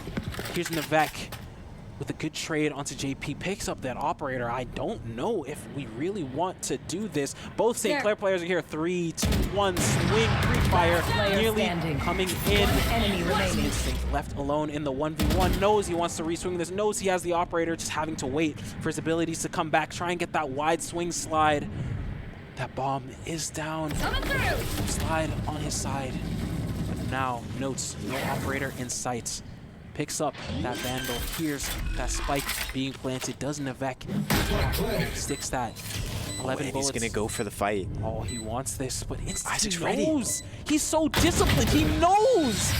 He knows Navek has to make something work there. They're down 3 rounds and they need to make some sort of play. And Instinct instantly picks up on that and decides to just sit there. Just sit there and hold. Just wait. It's chef's kiss from the St. Clair leadership. I mean, Instinct has been here for, it's his 3rd year being at St. Clair now. And I mean, it clearly shows. It shows the fact that St. Clair, and Instinct in particular, has that experience to just hold right there and just chill and not have to overtake anything. You know that you at least after post plant, you have 14 seconds, 15 seconds to really understand what Conestoga is doing. If they take that space, he's so ready for it. Afterwards, he could have went on site, but I mean, once again, fantastic play from Instinct. One thing I absolutely love from St. Clair is they didn't panic from Conestoga's fast mid-take. They just kind of relaxed. They knew they didn't really have much space as they had taken both lanes. You see JP getting really adventurous towards B long. We might see a little bit of a chamber 1v1 happening there. Just barely out of his crosshair. Do they swing into each other? Both sides just holding as Conestoga is able to take this A orb. A little bit of jiggle on the side. I don't know if he wants so this. scared for Canadian and Globe right here. I'm so scared for Globe. I mean, JP this op is deadly. He's holding his spot. He's holding his position. He's not getting too crazy. And I mean, Canadian Globe just need to hold that weak side. Just stay on that weak side while your team takes space right here. Navek, what are you doing? Instinct falls. And as we mentioned previously, JP being so sturdy on that line. Canadian Globe can't find one. JP gets a second. Navek is going to get a second of his own, finding Tillo through, and once he pops out of that smoke, and now Conestoga is going to take all the space they need coming on towards B, but JP is ready for them, picks up his 3rd of the round. You have one in, Navek is still in, and Astra holding in by himself, gonna reset, bomb planted, and now a 2v2 scenario. Taiga taking that timing while Conestoga is trying to stabilize for the round. Jazzy does, in fact, have this while he decides to throw it really deep, so low. Forced to go back, but Taiga, no fear in his eyes. Little bit of a duo ace for Taiga and JP as they pick up their 8th round. St. Clair definitely trying to make this a 9-3 happen. That they could. Taiga having this wall going into this last round of the half, or sorry, second to last round of the half. Last round in the half. I lied for a 3rd time. Hey, I'm fine with some St. Clair like blazage, you know what I'm saying? But Navek was cooking in that round. I mean, anytime you saw JP on the scoreboard, on the kill board, Navek was just there. Navek single-handedly kept Conestoga in that round, and it showed. Unfortunately, they weren't able to convert it. That should work. Making a Herculean effort to bring them back, even with the KO ult and having so much post plant. Unfortunately, left alone on an island. It's not able to pick the round. Really fast take from St. Clair as Instinct is able to pick up 2. Doesn't matter if he's getting dogged or flashed on. Tillo and Instinct themselves falling St. Clair already ready to fight this, but Jazzy is getting spammed out. Orb tap coming through. Taiga by himself swings the Vec on for 3. As this should spell the end of the round. JP left alone in a 1v3 situation. Hey, you say that, but I've seen JP convert on some crazy 1v3s. I wouldn't count him out just yet. And I mean, op in hand, 8 bullets on the Sheriff Deagle. Teleport's ready. You have so much time. You find the first. This is perfect. Picks up the Vandal. This is a way better scenario to be in with the op. He still has a lot of time to work off of this. You're really hoping that Conestoga goes off of a peak. They don't need to. Oh, spots out the KO. Tiny, though. An amazing peek off of that contact. And Conestoga is going to be able to convert. Both Tiny and Vec playing insane off angles, honestly. Just waiting for JP to swing into their crosshairs, and that they did. Closing out this half at 8-4. St. Clair looking very, very good, honestly. They're reacting and responding so well to everything Conestoga is throwing at them. Yeah, they're reacting well. They're playing as a team. They're playing together, and it's obviously showing. I mean, even still, like, Conestoga's play is nothing to slouch at. Even in these rounds, they've still been very close for the majority of them. There have been a couple times where St. Clair's completely dominated and, like, had a flawless retake or a flawless, you know, take and whatnot. But, I mean, Conestoga is staying in it, especially through Navek's play. Regardless of the frags, regardless of not, the utility from Navek has still been pretty solid. We'll see it right now through this pistol round as St. Clair is going to take the fight straight to Conestoga, and they're there to answer it. They can't get a single pick, and Tiny and Navek are there for the 3K. And now we're here to reposition. St. Clair has that long space. Can Canadian Globe convert the rest of the round for them? He's not able to. And St. Clair needs to take bomb. They need to try and find out some single peaks right here. Tiny's going to go for 1. He's in such a bad spot, and JP is going to be able to pick off of that Jazzy with a second. It's possible. They almost made it happen with none on 6 HP. Conestoga, though, is going to be able to find that pistol. Wow. That got so scary for Conestoga.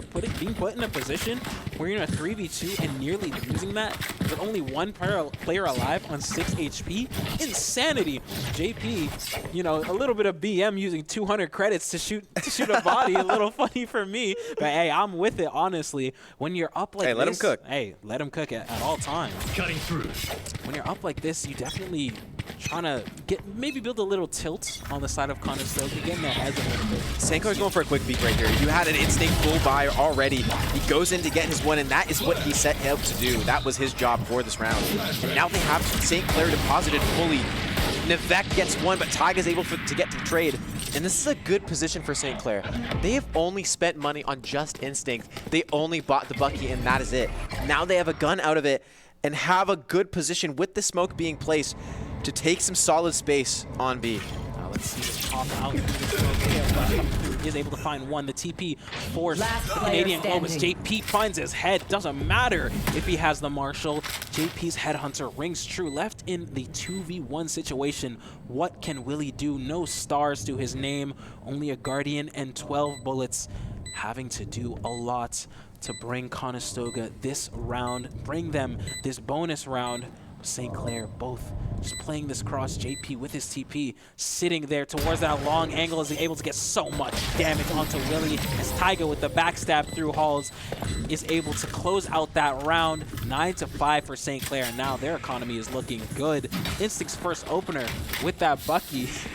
Big impact, lasting impact towards Conestoga. We've seen Navek using both of his flashes towards mid there. The first one not even hitting anything, and using the second one to, yes, kill Taiga, but getting instantly traded. I mean, that's such a great force from, like, Instinct. He was the only person to have any sort of buy right there. They flashed in for him, and he just took space by himself.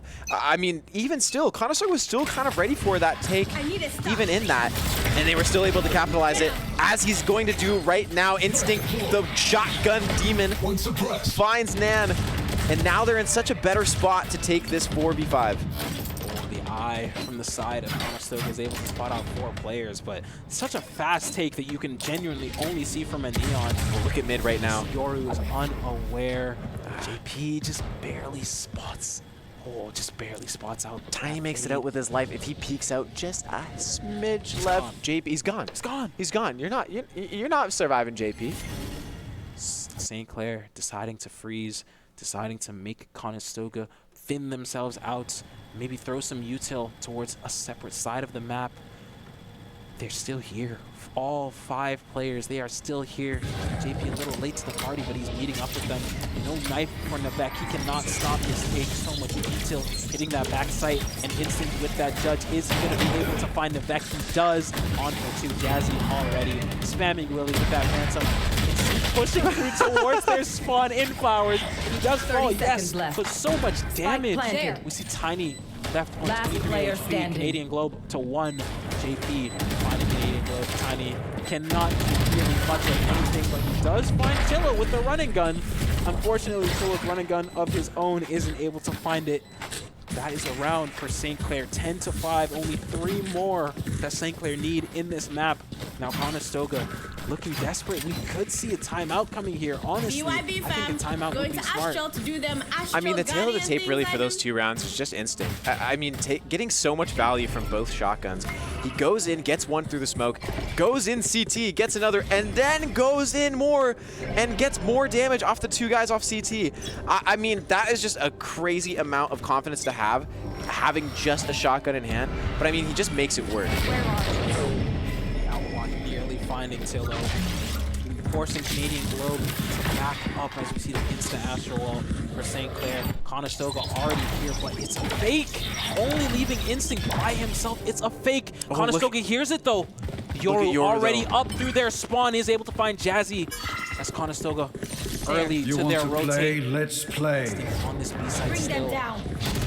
Trying to get the late back. JP is able to swing out through CT by himself and pick up a kill. The dog onto Nan, finding 2 for himself. Why not? JP on this back site, just going alone. This is the Conestoga we need. This is the Conestoga from map 1 that we've been missing the entire series.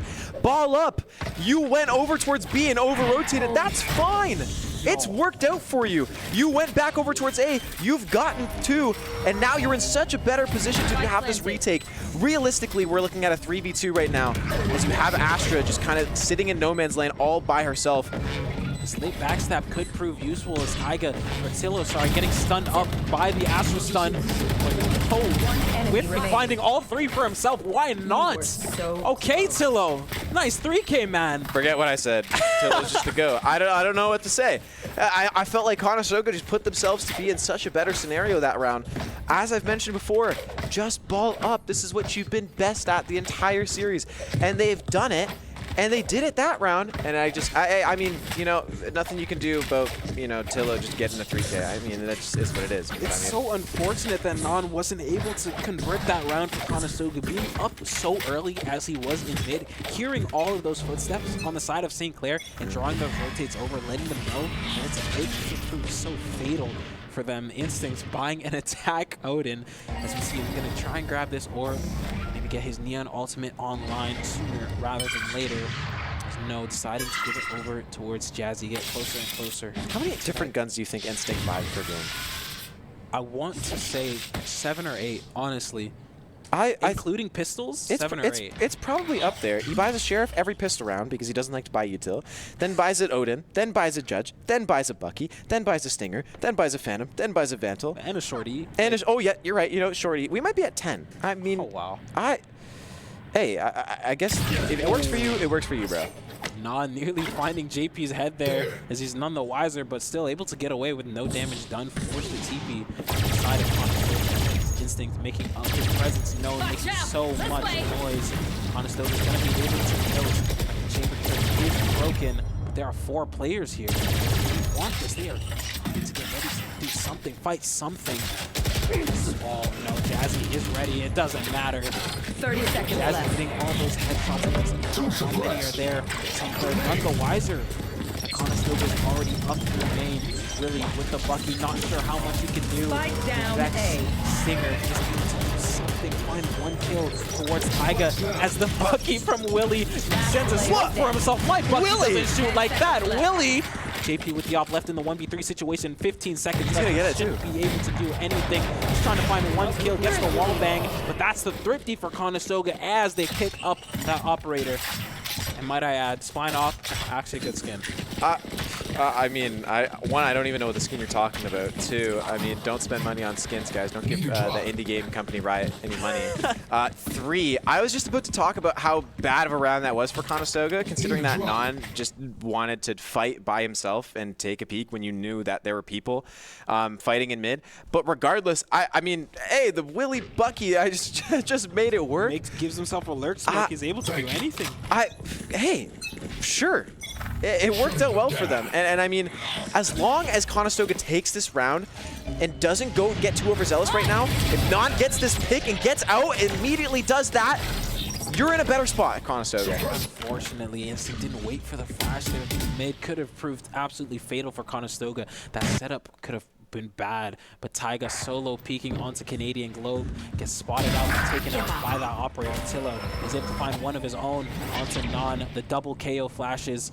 Still is able to back up St. Clair with no smokes, but JP, he's already here on this A site. But Tiny's Odin rings true, finds him falling to 1 HP, yes, but he's able to secure that kill nonetheless. Now St. Clair put on the back foot. 50 seconds left. What do you want to do? Jazzy making a step there towards Streets. Conestoga definitely noting that everyone's so separated, so far away. I mean, they really just need to hope that they can get this Willy pick right now. And Willy is still in such a good Last spot with the player judge. standing. It's not going to happen. Jazzy's going to fall. And Tillo, your best bet is to get bomb plant down, get that extra 300 credits, and maybe hope you can get an exit or two. Left.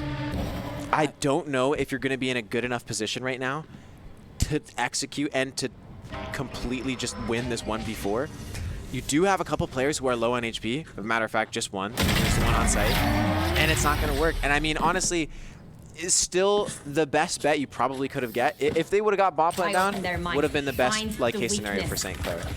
Even still, JP, even though he fell, that was his best play. You have to take space into A site. You have to go too far into CT, far enough for where when St. Clair does end up rotating back over towards A, you're able to get and capitalize off of the rotators and, hoping that they don't know your position there.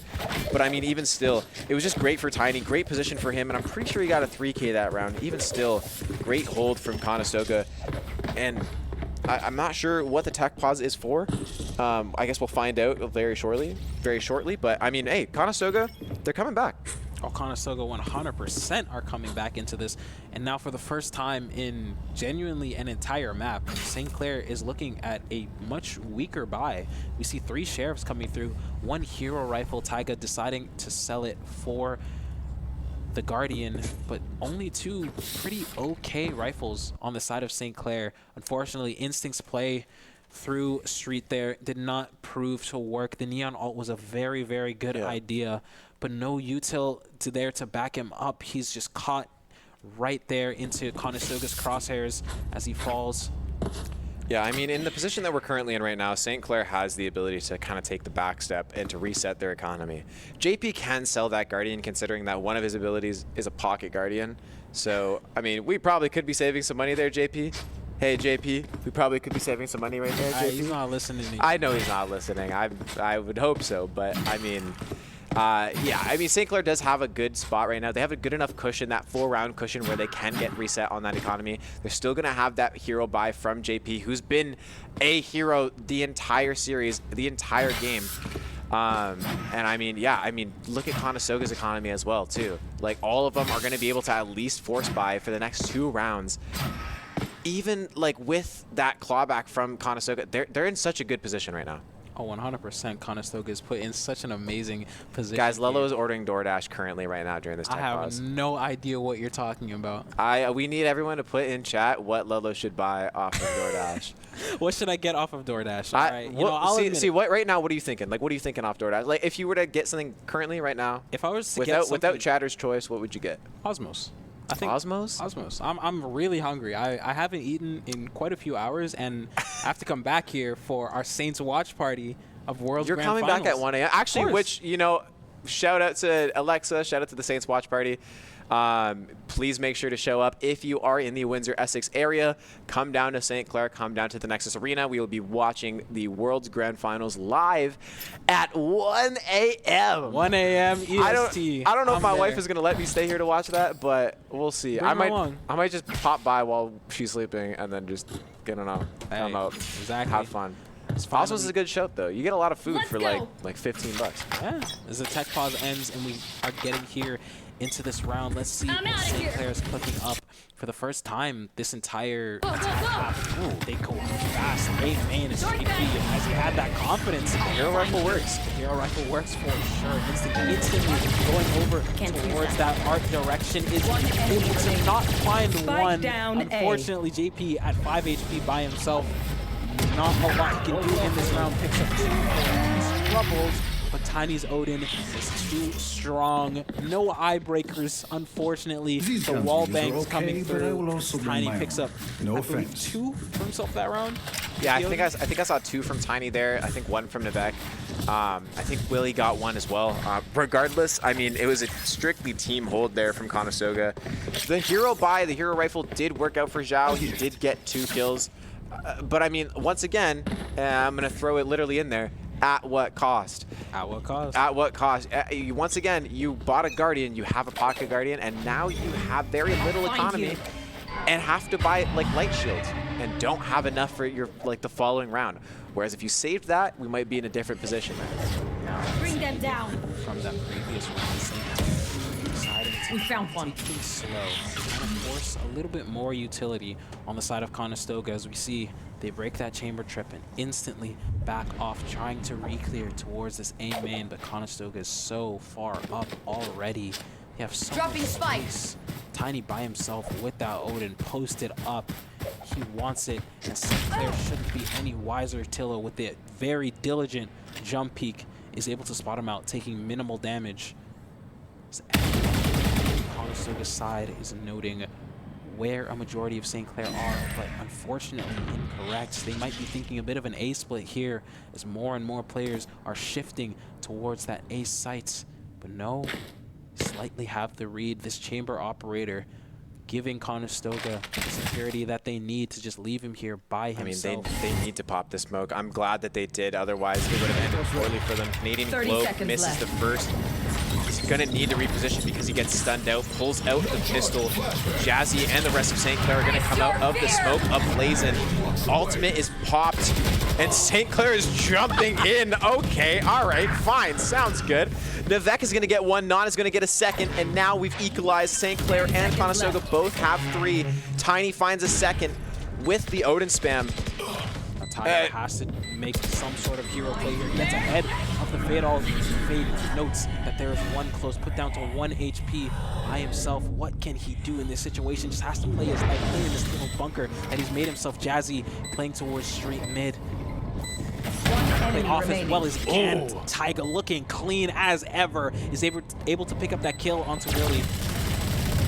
Left in the 1v2, the Odin spam is barely not good as Jazzy through mid with the backstab, getting a 3K for herself, bringing St. Clair up to match and series points. And now Conestoga's economy not very all over the place. Tiny 7K, able to buy 1 teammate. Actually, no, Conestoga's able to fully buy, share the wealth around everyone. Yeah, I mean, you have the chamber ult still up, so Canadian Globe doesn't need to spend anything. This is a good buy from Conestoga. I mean, it's a good bet. You need to gamble off this round. It could very well be the last round regardless. If you do convert Conestoga, St. Clair is going to be on the You for sure pretty much get the next round. We're looking at a 12-10 game if Conestoga can convert right here. And it might be possible, it might not be. Instinct gets 1. And Canadian Globe is going to reposition, is a little scared about his positioning, and is now going to fall. Unfortunately, Non, hearing JP jumping across that map there, gets his crosshair slightly off, drawn towards JP as Instinct with the insta swing, is able to find him. St. Clair very diligent about clearing all of these angles, trying to spot out that chamber operator. JP getting close already. Is at this long range. Shorty is not able to find anything. He might try and shoot through this smoke. Will he be able? Oh, nearly finds JP. Someone check his PC. I don't 3 know if that bullets was left. nearly. We might need to get your eyes checked. No, we it might was need so to get close. you some new no, prescription no, on no, those no, glasses, no, no, my no, friend. no, no. It was so close. I mean, a good smoke, a good reposition here for Conestoga. They force St. Clair to hold, force St. Clair to pause. As their utility is coming back up, Taiga gets tiny. The wall comes through and not in enough time for Canadian Globe to find his. And he is in such a good position as they come out, but JP is right there to find him. Grenade stopping that plant. Only 15 seconds left on the clock. Navek is able to note out Instinct's position. 10 as the seconds spike left. Getting planted. Spike planted. No, he does not note out Instinct's position. Last JP player getting, Tillo getting adventurous towards spawn. Is able some to heroics find here, though. Willie. Gonna need insane heroics from Navek, but the backstab from Tillo is too strong as St. Clair take that third map at 13-8 and take the series at 2-1. Yeah, I mean, I was scared there for St. Clair. Honestly, once we got into that second half after that 8-4 start, it was looking like, I'm not sure. Like, it was looking like Conestoga was doing enough to gain back that momentum. And I mean, props to St. Clair, very happy for you. You've now qualified now to make sure for next semester that you are in the NACE Super Conference. So shout out St. Clair. Shout out St. Clair. Shout out everybody on the team. So which is a definite positive, because if we weren't, then it would have been a lot harder for us next semester to qualify for playoffs. Also, props to Conestoga. I mean, I thought they played a fantastic game. That map 1 was like, that was insanity. I don't know what I was insane. watching. I don't know if I was watching Valorant, if I was watching Overwatch, or if I was watching like Krunker, but it more or less resembled Krunker in their gameplay and how quickly they pushed in. But I mean, hey, regardless, still loved Conestoga in that map. And I thought, regardless of how map 2 went, map 3, they fought back. And I mean, still, it wasn't able to be enough, but even still, props to them. Unfortunately, it seems like some confidence was shot after that second map for Conestoga. They brought it back a little bit in that third game, but it wasn't enough. St. Clair ran away with too many rounds too early, and they were just able to snowball and capitalize off of it.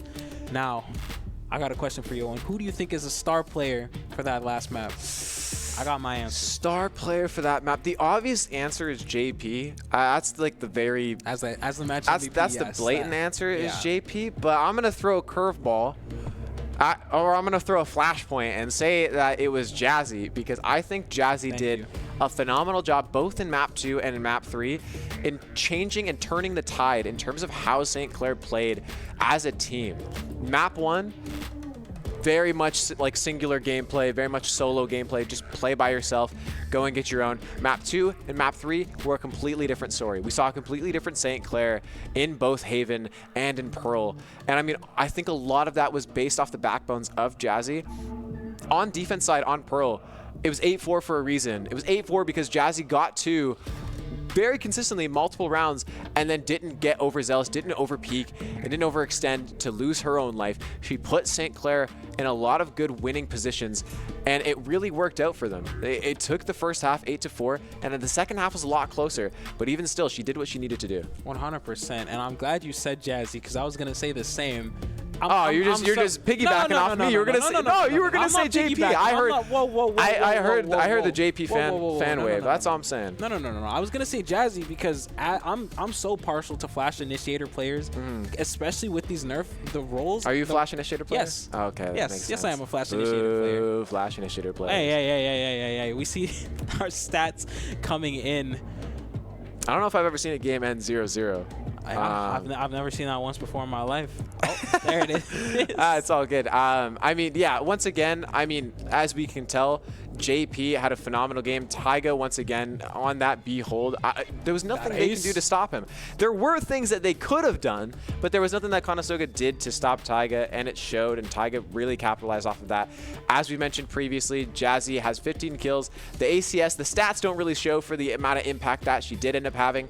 And it says Neon. That is not Neon. That is, why am I forgetting his name? Instinct. I coached him for 2 years, and I forgot his name. I mean, that is Instinct. But yeah, once again, great all-around team effort from St. Clair.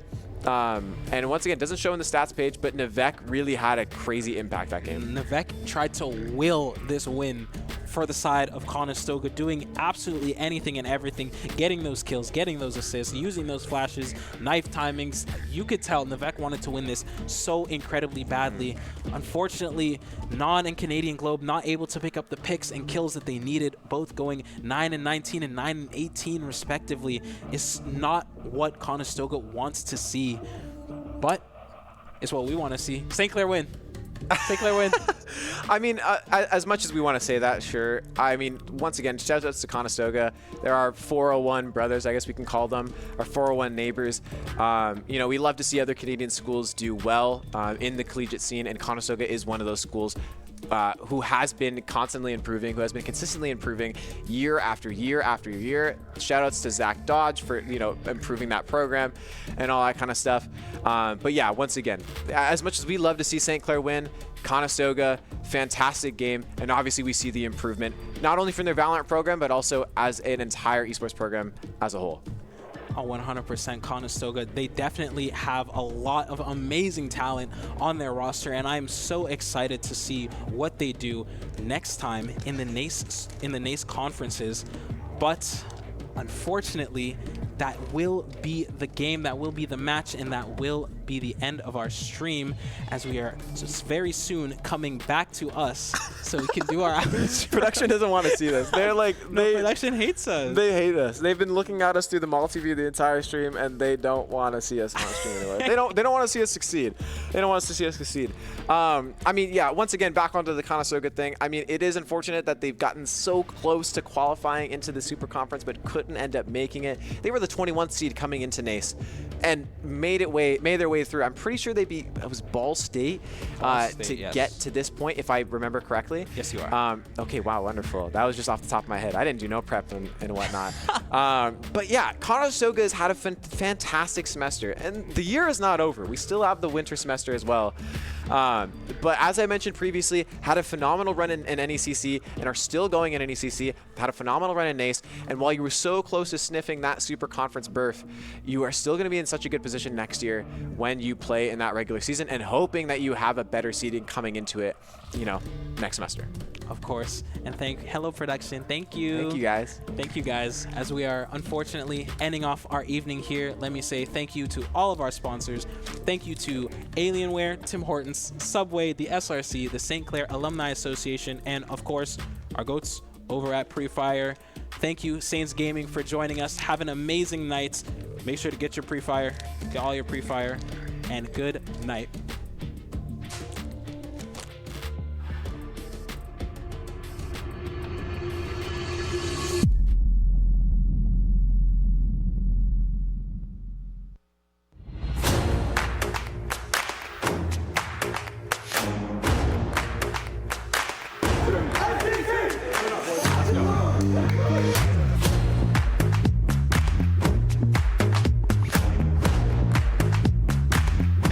None more than Calamity, though. 11 and 5, he'll be shut down. The rotation was for Cumberland, but St. Clair breaks through. Oh, kidding me.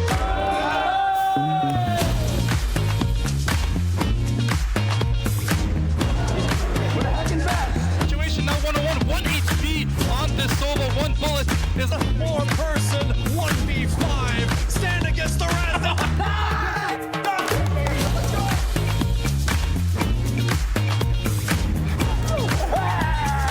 Guy to this ball, guiding it down, maybe even get one for the road. Our own standards here in this overtime period, because if we concede a goal, it's over for them.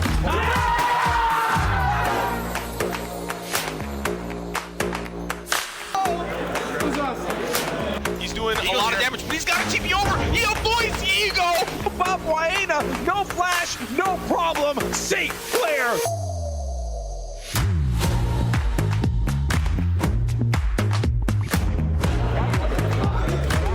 Back already so low. Redx taking down 2, taking down 1. Immediately, this should be all she wrote. Soaks with 1 on the icy. Stand till the whole squad.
First gamer tag.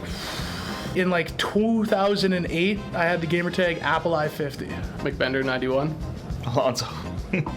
Oh, it's a terrible gamer tag. Dan2 Rock 4. God Rupert. C9 Frosty. I wasn't on C9. Sock my sock. Like the Pokemon, not like I don't know. Yeah. Electro knives. Oof, oof. 2 Z's, by the way. Oof. I don't know what I was thinking. It was like either Mega Jack or Super Jack and then some numbers when I was like 6 years old on Minecraft. That's absolutely horrible.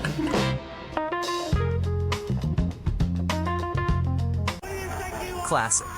Alright, what do we got here? Oh, chat, this guy is cooked. Oh, pre-fire. Pop it open. Warming up those fingies. And now he's just not missing any shots? That can't be how that works. Moving on. Oh, obelisk. And chimps in VR helmets. And a legally differentiated enough version of film score.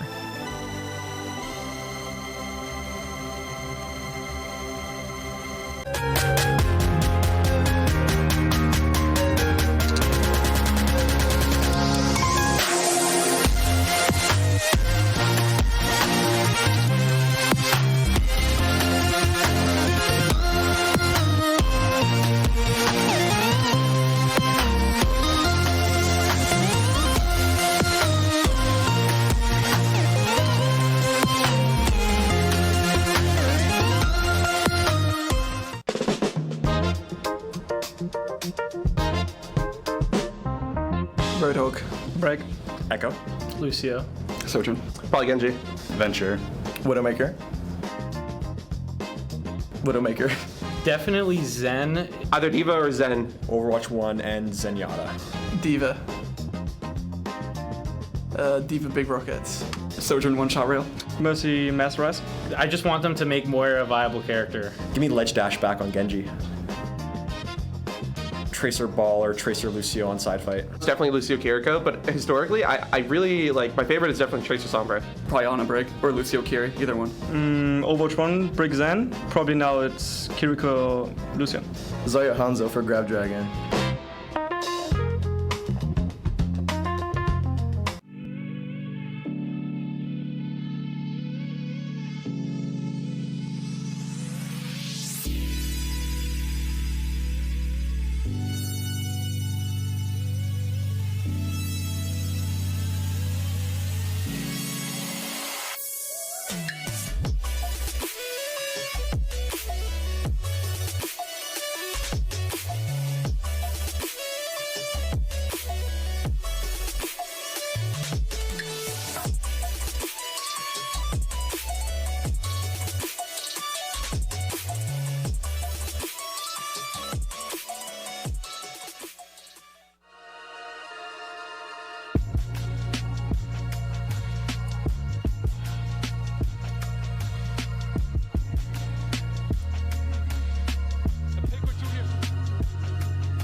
What I'm most looking forward to is to see like all the boys make it.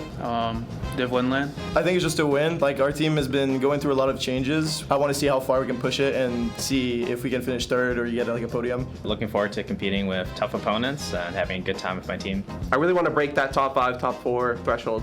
Winning Seal. I'm looking for revenge on CCL. Getting top 4. To be honest, nothing. I don't really have anything to look forward to. Next semester is what I'm looking forward to. I'm looking to win CCL. We only lost that one, so.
goes for Cumberland, but St. Clair breaks through. Oh, Katie!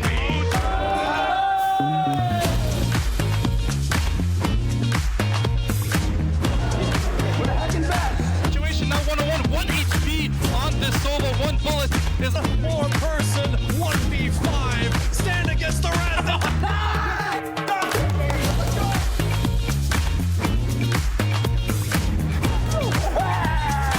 Guy to this ball, guiding it down, maybe even get one for the road. Our own standards here in this overtime period because if we concede a goal, it's over for them.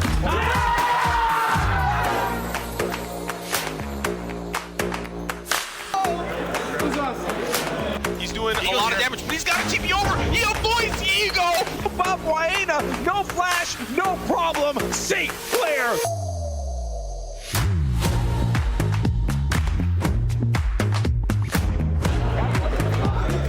Horse back already so low. Reddick's taking down 2, taking down 1. Immediately, this should be all she wrote. Soaks with 1 into icy. Stand to the whole squad.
First gamer tag in like 2008. I had the gamer tag AppleI50. McBender 91. Alonso. Oh, it's a terrible gamer tag. Dan2 Rock 4. God Rupert. C9 Frosty. That wasn't on C9. Sock my sock. Like the Pokemon, not like I don't know. Yeah. Electro Knives. Oof, oof. 2 Z's, by the way. Oof. I don't know what I was thinking. It was like either Mega Jack or Super Jack and then some numbers when I was like 6 years old on Minecraft. That's absolutely horrible.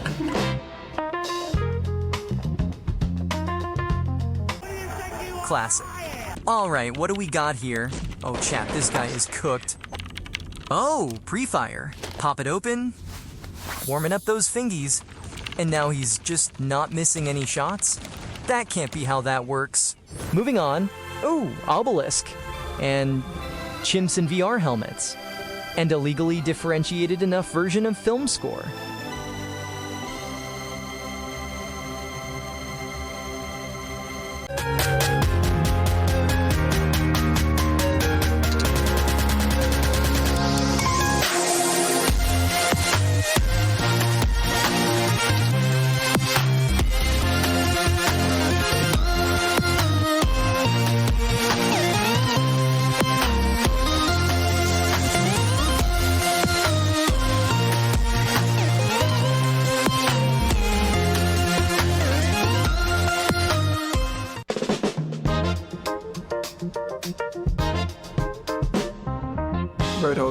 Break. Echo. Lucio. Sojourn. Probably Genji. Venture. Widowmaker. Widowmaker. Definitely Zen. Either Diva or Zen. Overwatch 1 and Zenyatta. Diva. Diva Big Rockets. Sojourn one shot rail. Mercy Master Rise. I just want them to make more a viable character. Give me Ledge Dash back on Genji. Tracer Ball or Tracer Lucio on side fight. It's definitely Lucio Kiriko, but historically, I really like, my favorite is definitely Tracer Sombra. Probably Ana Break or Lucio Kiri, either one. Overwatch 1, Brick Zen. Probably now it's Kiriko Lucian. Zarya Hanzo for Grab Dragon.